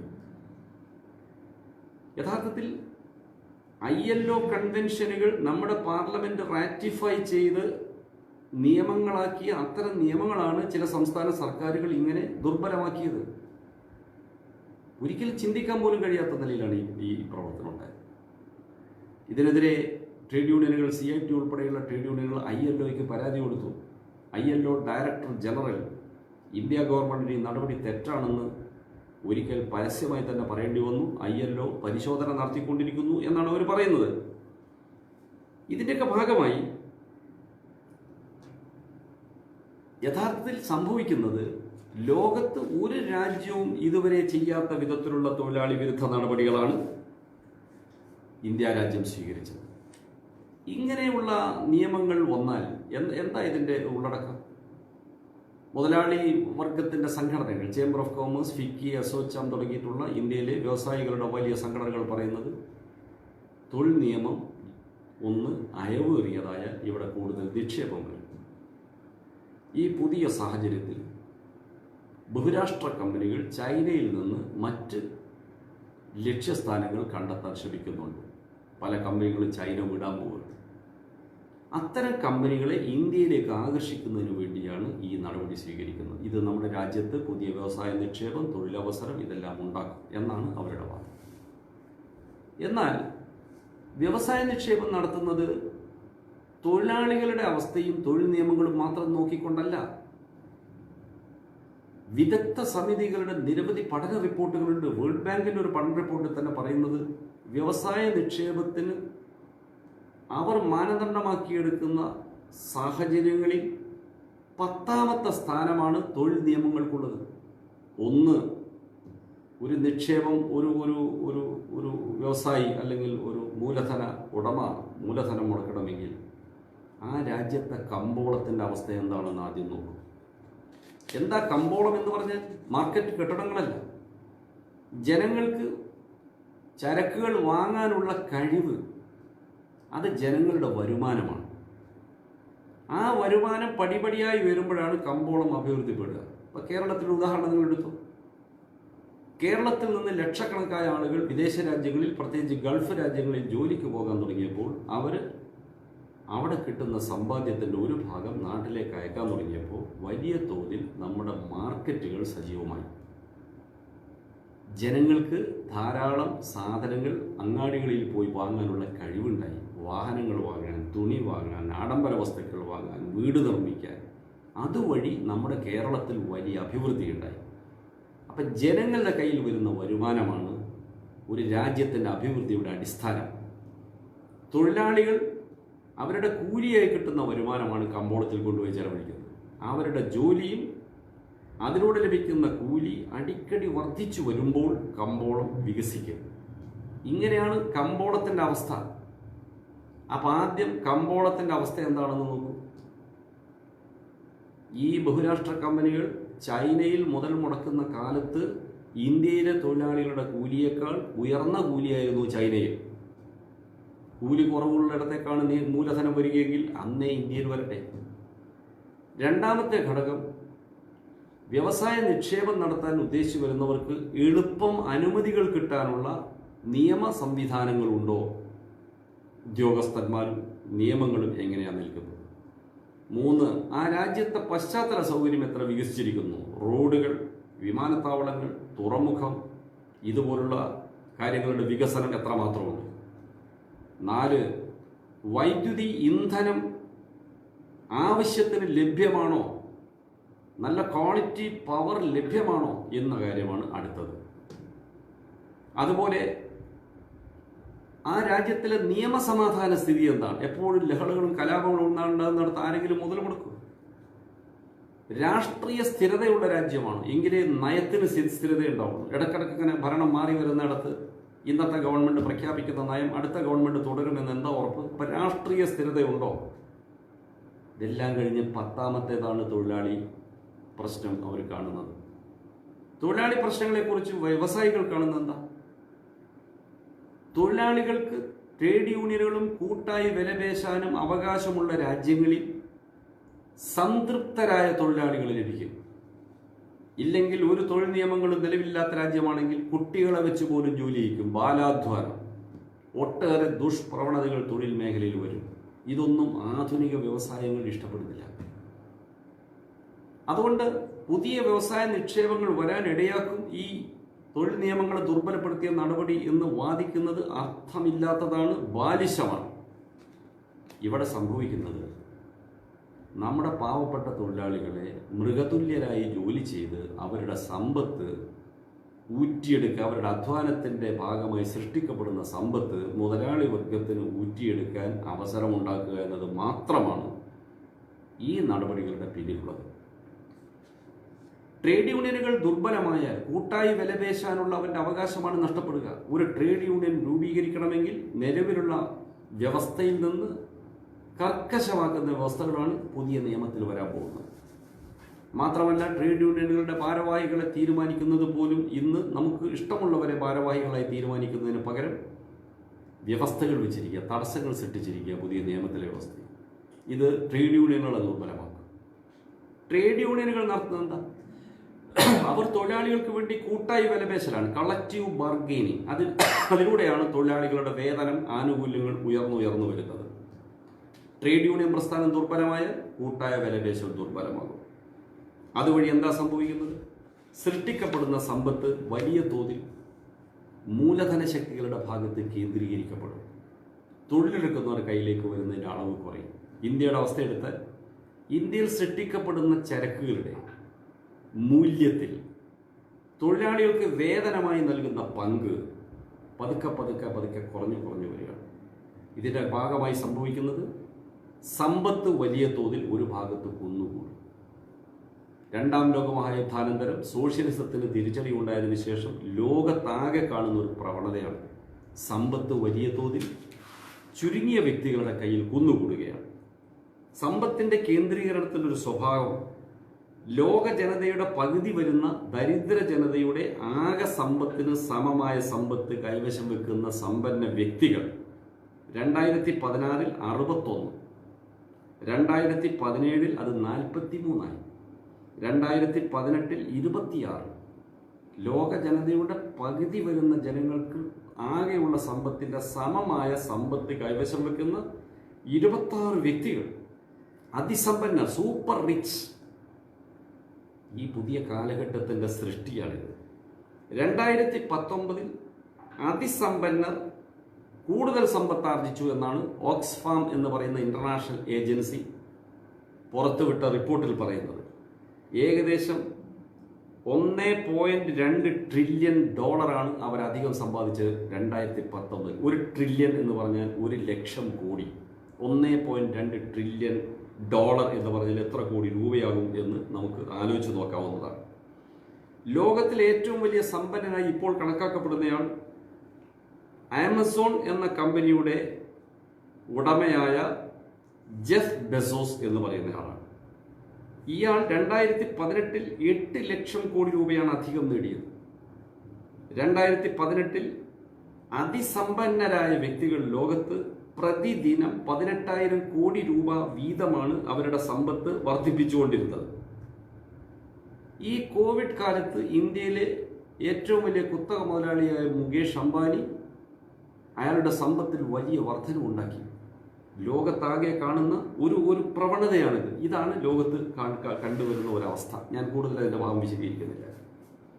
അപ്പം ട്രേഡ് യൂണിയനുകൾ ദുർബലമാവുകയും കൂട്ടായ വിലപേശൽ ദുർബലമാവുകയും ചെയ്താൽ സമ്പത്ത് ഒരു ഭാഗത്ത് കേന്ദ്രീകരിക്കും. ഭൂരിപക്ഷം വരുന്ന ജനത ദാരിദ്ര്യത്തിലേക്ക് മുതലക്കൂപ്പ് നടത്തും. കഴിഞ്ഞ കുറേ വർഷങ്ങളായി ഇന്ത്യയിൽ കാണുന്ന ഈ പ്രവണത കൂടുതൽ ശക്തിപ്പെടുത്തുന്നതാണ് ഇപ്പോൾ ഉണ്ടായിട്ടുള്ള ഈ നടപടികൾ. ഇന്ത്യയിലെ തൊഴിൽ നിയമങ്ങൾ ഭരണകൂടത്തിന്റെ ഒരു സൗകര്യം പോലെ ഒരു സൗജന്യമായി കിട്ടിയതൊന്നുമല്ല. ഇതിനൊരു നീണ്ട ചരിത്രമുണ്ട്. അതൊന്നും BJPക്ക് അറിയില്ല. അവർക്ക് അതിലൊന്നും ഒരു പങ്കുമില്ല. ഇന്ത്യയിൽ കൊളോണിയൽ കാലഘട്ടത്തിലാണ് ആദ്യത്തെ തൊഴിൽ നിയമം ഉണ്ടാകുന്നത്. അതിന്റെ ചരിത്രം പരിശോധിച്ചാൽ വളരെ രസകരമാണ്. 1819 ബംഗാൾ റെഗുലേഷൻ ആക്ട് ഉണ്ടാകുന്നത്. അന്ന് ആസാമിനും മറ്റും ചായത്തോട്ടങ്ങൾ ബ്രിട്ടീഷ് കാലഘട്ടത്തിൽ തന്നെ വരാൻ തുടങ്ങിയിരുന്നു. എസ്റ്റേറ്റുകൾ, ടീ എസ്റ്റേറ്റുകൾ. അതിൽ ജോലി ചെയ്യാനുള്ള തൊഴിലാളികളെ നാട്ടിൻപുറത്ത് നിന്ന് കൊണ്ടുപോയി അടിമകളെപ്പോലെ ജോലി ചെയ്യിക്കലായിരുന്നു അന്നത്തെ യൂറോപ്യൻ മാനേജ്മെന്റ്. അതികഠിനമായ ജോലി, തുച്ഛമായ വേതനം, സഹിക്കാൻ വയ്യാതെ പല തൊഴിലാളികളും ജോലി സ്ഥലത്ത് നിന്ന് ഒളിച്ചുകൊണ്ടു. അത്ര വലിയ കഷ്ടപ്പാടായി. തണുപ്പ് പ്രദേശങ്ങളിലാണ് ഈ ചായച്ചെടികൾ വളരുക. ഇപ്പം കേരളത്തിലെടുത്താൽ മൂന്നാർ, വയനാട് തണുപ്പ് കൂടുതലുള്ള സ്ഥലങ്ങളിലാണ്. ഡാർജിലിംഗ്, ആസാമിലെ ചായത്തോട്ടം, ബംഗാളിൽ ഡാർജിലിംഗ്, ആസാമിലെ ചായത്തോട്ടങ്ങൾ എന്നൊക്കെ പറയുന്നത് ഉയരമുള്ള മലമ്പ്രദേശങ്ങളിലാണ്. അവിടെ അതിശൈത്യമായിരിക്കും. ഈ ശൈത്യത്തെ നേരിടുന്നതിനുള്ള വസ്ത്രങ്ങളൊന്നും കൊടുക്കില്ല. താമസ സൗകര്യം പോലും നൽകില്ല. മാടുകളെ പോലെ ജോലി ചെയ്യിച്ചു. അന്ന് ചുരുങ്ങിയത് 16 മണിക്കൂറെങ്കിലും തൊഴിലാളികൾ ജോലി ചെയ്യണമായിരുന്നു. ആ കഷ്ടപ്പാട് സഹിക്കാതെ തോട്ടങ്ങളിൽ നിന്ന് ഒളിച്ചോടുന്ന തൊഴിലാളികളെ നിർബന്ധിച്ച് ജോലി ചെയ്യിക്കാൻ വ്യവസ്ഥ ചെയ്യുന്നതായിരുന്നു ആദ്യത്തെ തൊഴിൽ നിയമം. എന്നിട്ടും തൊഴിലാളികൾ ഒളിച്ചോടിയപ്പോൾ ഒളിച്ചോടുന്ന തൊഴിലാളികളെ കണ്ടുപിടിച്ച് ജയിലിലിടാനും അവരെ തിരിച്ച് തോട്ടത്തിലെത്തിക്കാനും അന്നത്തെ ബ്രിട്ടീഷ് ഗവൺമെന്റിന് അധികാരം നൽകുന്ന നിയമമാണ് രണ്ടാമത്തെ നിയമം. 1863 transport of native labourers act എന്ന് പറയുന്ന നിയമം ഉണ്ടായത്. അന്നൊക്കെ ദിവസം 16 മണിക്കൂർ ജോലി ചെയ്യണമെന്നായിരുന്നു അന്നത്തെ നിയമ വ്യവസ്ഥ. 1911 ഫാക്ടറീസ് ആക്ട് ആദ്യമായിട്ടുണ്ടാകുന്നത്. ഇപ്പോഴത്തെ ഫാക്ടറീസ് ആക്ട് അല്ല, പഴയ ബ്രിട്ടീഷ് കാലഘട്ടത്തിൽ. അതിൽ ജോലി സമയം 12 മണിക്കൂറാക്കി കുറച്ചു കുറേ കാലത്തിന് ശേഷം. അന്നും കൂലി വളരെ തുച്ഛമായിരുന്നു. ഈ സാഹചര്യങ്ങളിൽ പിന്നെ മാറ്റം വരാനിടാകുന്നത് ലോക രാഷ്ട്രീയ സാഹചര്യത്തിലെ മാറ്റമാണ്. സോവിയറ്റ് യൂണിയന്റെ ഉദയം, 1917 സോവിയറ്റ് വിപ്ലവം, സോഷ്യലിസം. ലോകത്താകെ സോഷ്യലിസത്തെ സംബന്ധിച്ചുള്ള ചർച്ചയായി. സോഷ്യലിസം സ്ഥാപിക്കണമെന്ന ചിന്ത വന്നു. കമ്മ്യൂണിസ്റ്റ് പാർട്ടികളും തൊഴിലാളി പ്രസ്ഥാനങ്ങളും ലോകത്താകെ ശക്തിപ്പെടാൻ തുടങ്ങി. 1920 ഇന്ത്യയിലെ ആദ്യത്തെ ദേശീയ ട്രേഡ് യൂണിയൻ പ്രസ്ഥാനം രൂപം കൊണ്ടു. 1920 AITUC, all India trade union Congress. നിരവധി ട്രേഡ് യൂണിയനുകൾ രൂപം കൊണ്ടു. AITUC എന്ന ദേശീയ ട്രേഡ് യൂണിയൻ സംഘടന വന്നപ്പോൾ തൊഴിലാളികളുടെ സംഘടിത ശക്തി ഉപയോഗിച്ചുള്ള സമരങ്ങളും പ്രക്ഷോഭങ്ങളും ഉയർന്നു വരാൻ തുടങ്ങി. ദേശീയ പ്രസ്ഥാനത്തെ തന്നെ അത് സ്വാധീനിച്ചു.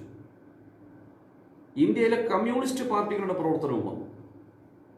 ഇന്ത്യൻ നാഷണൽ കോൺഗ്രസിന്റെ നേതാക്കളിൽ ഒരു വിഭാഗം ഈ തൊഴിലാളി പ്രസ്ഥാനങ്ങളെയും തൊഴിലാളികളുടെ പ്രക്ഷോഭങ്ങളെയും സഹായിക്കുന്ന നിലപാട് സ്വീകരിച്ചു. ഈ മുന്നേറ്റത്തിന്റെ ഭാഗമായിട്ടാണ് 1929 British government royal commission on labour, തൊഴിലാളി പ്രശ്നങ്ങളെ പറ്റി പഠനം നടത്താൻ ഒരു കമ്മീഷനെ വെക്കുന്നത്. ആ കമ്മീഷൻ 1935 ഗവൺമെൻറ്റിന് ഒരു റിപ്പോർട്ട് കൊടുത്തു. ആ റിപ്പോർട്ടിനെ അടിസ്ഥാനപ്പെടുത്തി ഗവൺമെൻറ് ഓഫ് ഇന്ത്യ ആക്ട് എന്ന് പറയുന്ന ഒരു പുതിയ നിയമമുണ്ടായി. അതിൻ്റെ തൊട്ട് മുമ്പാണ് ഇന്ത്യയിലെ ട്രേഡ് യൂണിയൻ ആക്ട് 1925 രൂപം കൊണ്ടു. ഇതെല്ലാം ഈ ഒരു കാലഘട്ടത്തിലാണ് സോവിയറ്റ് ഉദയം, ഇന്ത്യയിലെ ട്രേഡ് യൂണിയൻ പ്രസ്ഥാനത്തിൻ്റെ വളർച്ച, ദേശീയ പ്രസ്ഥാനം ഇതിന് പിന്തുണ നൽകുന്ന ഒരു സാഹചര്യം. വി ഗിരിയെ പോലുള്ള നേതാക്കന്മാർ അന്ന് ട്രേഡ് യൂണിയൻ പ്രസ്ഥാനത്തിൻ്റെ കൂടെ നിന്ന് നേതൃത്വം കൊടുത്തിട്ടുണ്ട്. ആ സാഹചര്യത്തിലാണ് ഈ നിയമങ്ങളൊക്കെ വന്നത്. ഈ 47 ഇന്ത്യക്ക് സ്വാതന്ത്ര്യം കിട്ടിയതിന് ശേഷം ഇന്ത്യയിൽ പുതിയ ഭരണഘടനയുണ്ടായി. ആ ഭരണഘടന ഇന്ത്യയിലെ തൊഴിലാളികളെ സംബന്ധിച്ച്, അവരുടെ അവകാശങ്ങളെ സംബന്ധിച്ച് വ്യക്തമായ നിർദ്ദേശങ്ങൾ മുന്നോട്ട് വെച്ചു. ഇന്ത്യൻ ഭരണഘടനയുടെ 4-ാം അധ്യായം രാഷ്ട്ര നയത്തിനുള്ള മാർഗനിർദ്ദേശക തത്വങ്ങൾ അതിൽ പറഞ്ഞു, ജോലിക്ക് നീതിപൂർവകവും മനുഷ്യോചിതവുമായ നിബന്ധനകൾക്കും പ്രസവ സംബന്ധമായ ആശ്വാസത്തിനും വ്യവസ്ഥ. ജോലിക്ക് നീതിപൂർവകവും മനുഷ്യോചിതവുമായ നിബന്ധനകൾ ഉറപ്പുവരുത്തുന്നതിനും പ്രസവ സംബന്ധമായ ആശ്വാസത്തിനും രാഷ്ട്രം വ്യവസ്ഥ ചെയ്യേണ്ടതാണ്. ഇതാണ് ഭരണഘടനയിൽ പറഞ്ഞത്. 43-ാമത്തെ അധ്യായത്തിൽ പറഞ്ഞു, രാഷ്ട്രം അനുയോജ്യമായ നിയമനിർമ്മാണം വഴിയോ സാമ്പത്തിക സംവിധാനം വഴിയോ മറ്റേതെങ്കിലും വിധത്തിലോ കാർഷിക തൊഴിലാളികളോ വ്യവസായ തൊഴിലാളികളോ മറ്റു തരത്തിലുള്ള തൊഴിലാളികളോ ആയ എല്ലാ തൊഴിലാളികൾക്കും ജോലി, ഉപജീവനക്ഷമമായ വേതനം, ലിവിങ് വേജസ്, മിനിമം വേജസ് അല്ല, മാന്യമായ ജീവിത നിലവാരവും വിശ്രമവേളയുടെ പൂർണ്ണമായ അനുഭവവും ഉറപ്പുവരുത്തുന്ന സേവന വ്യവസ്ഥകൾ, സാമൂഹികവും സാംസ്കാരികവുമായ അവസരങ്ങൾ എന്നിവ ലഭ്യമാക്കുന്നതിന് യത്നിക്കേണ്ടതും രാഷ്ട്രം. പ്രത്യേകിച്ചും രാഷ്ട്രം ഗ്രാമപ്രദേശങ്ങളിൽ കുടിൽ വ്യവസായങ്ങളെ ഒറ്റയ്ക്കും സഹകരണാടിസ്ഥാനത്തിലും അഭിവൃദ്ധിപ്പെടുത്താൻ യത്നിക്കേണ്ടതുമാകുന്നു. ഇതാണ് നമ്മൾ അംഗീകരിച്ച ഭരണഘടന. ഏതെങ്കിലും വ്യവസായത്തിൽ ഏർപ്പെട്ടിരിക്കുന്ന സംരംഭങ്ങളുടെയോ സ്ഥാപനങ്ങളുടെയോ മറ്റ് സംഘടനകളുടെയോ നടത്തിപ്പിൽ തൊഴിലാളികളുടെ ഭാഗഭാഗിത്വം സംപ്രാപ്തമാക്കുവാൻ രാഷ്ട്രം തക്കതായ നിയമനിർമ്മാണം വഴിയോ മറ്റേതെങ്കിലും വഴിയോ നടപടികൾ എടുക്കേണ്ടതാണ്. ഈ ഭരണഘടനാ തത്വങ്ങളെയും ദേശീയ സ്വാതന്ത്ര്യ സമര കാലഘട്ടത്തിൽ തൊഴിലാളി വർഗം ഉൾപ്പെടെയുള്ള ജനത ഉയർത്തിയ വികാരത്തിൻ്റെയും എല്ലാം പരിണിത ഫലമായിട്ടാണ് സ്വതന്ത്ര ഭാരതം ഇന്ത്യയിൽ ഒട്ടേറെ തൊഴിൽ നിയമങ്ങൾ ഉണ്ടാക്കിയത്. പുതിയ ഫാക്ടറീസ് ആക്ട് 1948 നിലവിൽ വന്നു. 1951 പുതിയ പ്ലാന്റേഷൻ ലേബർ ആക്ട് വന്നു. പഴയ 12 മണിക്കൂർ ജോലിയൊക്കെ ഉപേക്ഷിച്ചു. 1947 ഇൻഡസ്ട്രിയൽ ഡിസ്പ്യൂട്ട്സ് ആക്ട് നിലവിൽ വന്നു. മിനിമം വേതന നിയമം വന്നു. തൊഴിലാളികൾക്ക് കുറേ ആശ്വാസം ലഭിച്ച നിയമങ്ങളായിരുന്നു ഈ പറഞ്ഞതെല്ലാം. ഇതെല്ലാം രൂപം കൊണ്ട ഒരു സാഹചര്യം നിങ്ങൾ മനസ്സിലാക്കണം. സോവിയറ്റ് യൂണിയൻ്റെ കരുത്ത്, സോഷ്യലിസത്തിൻ്റെ കരുത്ത്, ഇന്ത്യയിലെ ദേശീയ പ്രസ്ഥാനത്തിൻ്റെ വളർച്ച, ട്രേഡ് യൂണിയൻ പ്രസ്ഥാനത്തിൻ്റെ മുന്നേറ്റം, ഇതെല്ലാം ഉണ്ടായ കാലത്ത് മുതലാളിത്തം, ലോകമാസകലമുള്ള മുതലാളിത്തം, ഇന്ത്യയെ കോളണിയാക്കിയ ബ്രിട്ടീഷ് മുതലാളിത്തം വരെ അംഗീകരിച്ച ക്ഷേമരാഷ്ട്രമെന്ന സങ്കല്പം, ഇതിൻ്റെയൊക്കെ അടിസ്ഥാനത്തിലാണ് ഈ വ്യവസ്ഥകൾ നമ്മുടെ രാജ്യത്തുണ്ടായത്. ഇന്ന് സ്ഥിതി മാറി. 1947 അധികാരത്തിൽ വന്ന ഗവൺമെൻറ്, കോൺഗ്രസ് നേതൃത്വത്തിലുള്ള ഗവൺമെൻറ് സ്വീകരിച്ചത് മുതലാളിത്ത വികസന പാത തന്നെയാണെന്ന് എപ്പോഴും വിമർശനം തൊഴിലാളി പ്രസ്ഥാനങ്ങൾ ഉയർത്താറുണ്ട്. സോഷ്യലിസത്തിലേക്കാണ് ഗവൺമെൻറ്റിൻ്റെ പോക്ക് എന്ന തെറ്റിദ്ധാരണ ചില ആളുകൾക്കുണ്ടായിരുന്നു. അവർ കോൺഗ്രസിന് പിന്തുണ കൊടുക്കുകയാണ് വേണ്ടത് എന്ന അഭിപ്രായക്കാലത്ത് പറഞ്ഞിരുന്നു. പക്ഷേ ഇന്ത്യൻ ഭരണകൂടത്തിൻ്റെ വർഗ സ്വഭാവം വിലയിരുത്തി ഇത് കുത്തക മുതലാളി വർഗ നേതൃത്വത്തിലുള്ള ഭരണകൂടമാണെന്നും അവർക്ക് നാടുവാഴികളുമായി അടുത്ത ബന്ധമാണെന്നും കൂട്ടുകെട്ടാണെന്നും ഈ ഭൂപ്രഭു വർഗ കൂട്ടുകെട്ടിൻ്റെ നേതൃത്വത്തിലുള്ള ഭരണകൂടം വിദേശ ഫിനാൻസ് മൂലധനവുമായി കൂടുതൽ സഹകരിക്കുന്ന സ്വഭാവത്തോടു കൂടിയതാണെന്നും വിലയിരുത്തപ്പെടുകയുണ്ടായി. അതുകൊണ്ട് സ്വതന്ത്ര ഭാരതത്തിൻ്റെ വികസന നയങ്ങളുടെ നേട്ടങ്ങളിൽ വലിയ ഭാഗം അനുഭവിച്ചത് ഇന്ത്യയിലെ കുത്തക മുതലാളി വർഗവും ഭൂപ്രഭുക്കളുമാണ്. സൃഷ്ടിക്കപ്പെട്ട സമ്പത്തിൻ്റെ ഗണ്യമായ ഭാഗം അവരിലേക്കാണ് പോയത്. അതിന് സഹായകരമാകുന്ന നയങ്ങളാണ് ഇന്ത്യ ഗവൺമെൻറ് ആവിഷ്കരിച്ചത്. എങ്കിലും 2ാം ലോകമഹായുദ്ധാനന്തരം ലോകത്തുളവായ രാഷ്ട്രീയ സാഹചര്യം അനുസരിച്ച് സോവിയറ്റ് യൂണിയന്റെ നേതൃത്വത്തിലുള്ള സോഷ്യലിസ്റ്റ് ലോകത്തിലെ ലോക രാഷ്ട്രീയത്തിലുള്ള സ്വാധീനത്തിന്റെ അടിസ്ഥാനത്തിൽ അധ്വാനിക്കുന്ന ജനതയുടെ താല്പര്യങ്ങളെ പൂർണ്ണമായും ബലി കഴിക്കുന്ന ഒരു നിലപാട് സ്വീകരിക്കാൻ നെഹ്റു ഗവൺമെന്റിന് കഴിയുമായിരുന്നില്ല. അതുകൊണ്ടാണ് അത്ര നയം സ്വീകരിച്ചത്. എന്നാൽ 1990കളിൽ ആ സ്ഥിതിയൊക്കെ മാറി. രാഷ്ട്രീയ സാഹചര്യത്തിൽ വലിയ മാറ്റം വന്നു. സോവിയറ്റ് യൂണിയൻ തകർന്നു, സോഷ്യലിസം ദുർബലമായി, തൊഴിലാളി പ്രസ്ഥാനം ദുർബലമായി.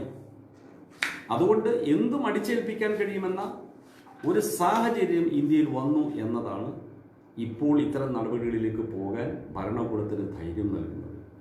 ഇതിനെ എങ്ങനെ നേരിടാം? തൊഴിലാളി വർഗത്തിന്റെ യോജിച്ച പോരാട്ടത്തിലൂടെ മാത്രമേ ഇതിനെ നേരിടാൻ സാധിക്കൂ. ആ യോജിപ്പിനെ തകർക്കാൻ വേണ്ടിയാണ് വർഗീയതയെ ഭരണകൂടം ആയുധമാക്കുന്നത്. ഇന്ത്യയിൽ കോൺഗ്രസ് ഭരിക്കുന്ന കാലത്തും ഇപ്പോൾ BJPയുടെ ഭരണകാലത്തും ജനങ്ങളെ ഭിന്നിപ്പിക്കുന്നതിന് ഏറ്റവും വലിയ ആയുധമായിട്ട് അവർ ഉപയോഗിക്കുന്നതാണ് വർഗീയത.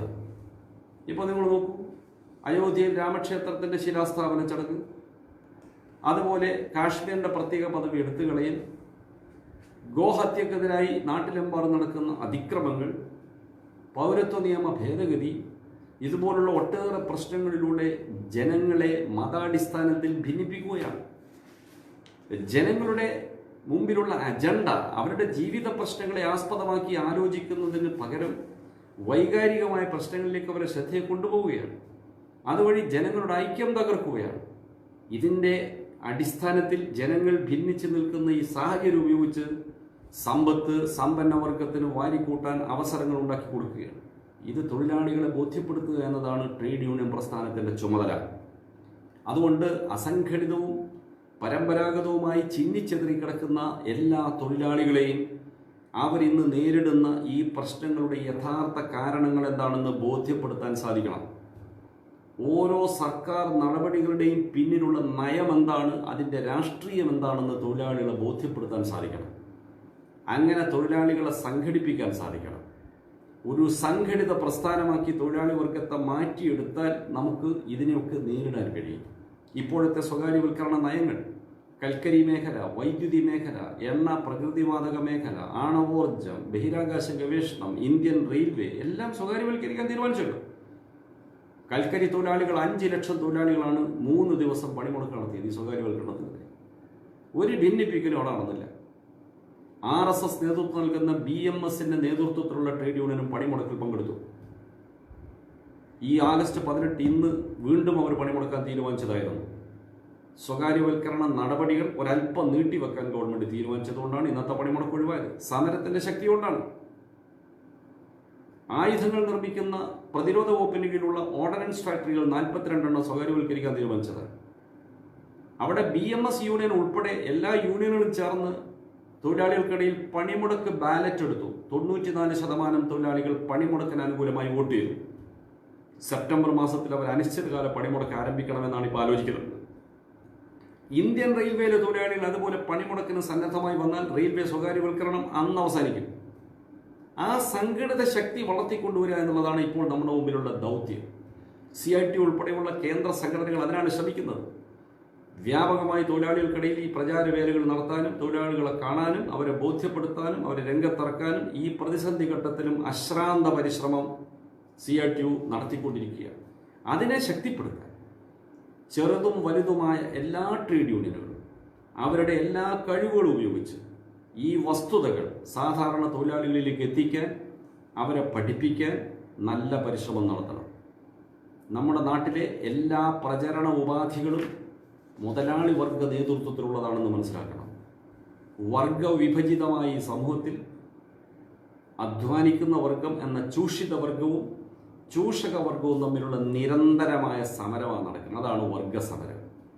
ആ സമരത്തിൽ പരസ്പരം കീഴ്പ്പെടുത്താൻ ശ്രമിക്കുമ്പോൾ സമ്പത്ത് കൈവശം വെക്കുന്ന കുത്തക മുതലാളി വർഗം അവരുടെ എല്ലാ സാമ്പത്തിക ശക്തിയും ഉപയോഗിച്ച് അവരുടെ മാധ്യമങ്ങൾ മുഖേന ഈ ചൂഷണ വ്യവസ്ഥയെ ന്യായീകരിക്കുന്ന, അതിനെ ശാശ്വതമാണെന്ന് ബോധ്യപ്പെടുത്തുന്ന വിധത്തിലുള്ള ദുഷ്പ്രചരണങ്ങൾ അഴിച്ചുവിടും. അതിനെ നേരിടാൻ കഴിയണമെങ്കിൽ തൊഴിലാളി വർഗ സംഘടനകൾ ബോധപൂർവമായ ത്യാഗപൂർണമായ പ്രവർത്തനം നടത്തണം. ഈ കാലഘട്ടത്തിലെ ട്രേഡ് യൂണിയനുകളുടെ മുമ്പിലുള്ള പ്രധാന കടമ ഈ പ്രവർത്തനമാണ് എന്ന് നിങ്ങളുടെ മുമ്പിൽ അവതരിപ്പിച്ചുകൊണ്ട് ഞാൻ ചുരുക്കുന്നു. അഭിവാദനങ്ങൾ.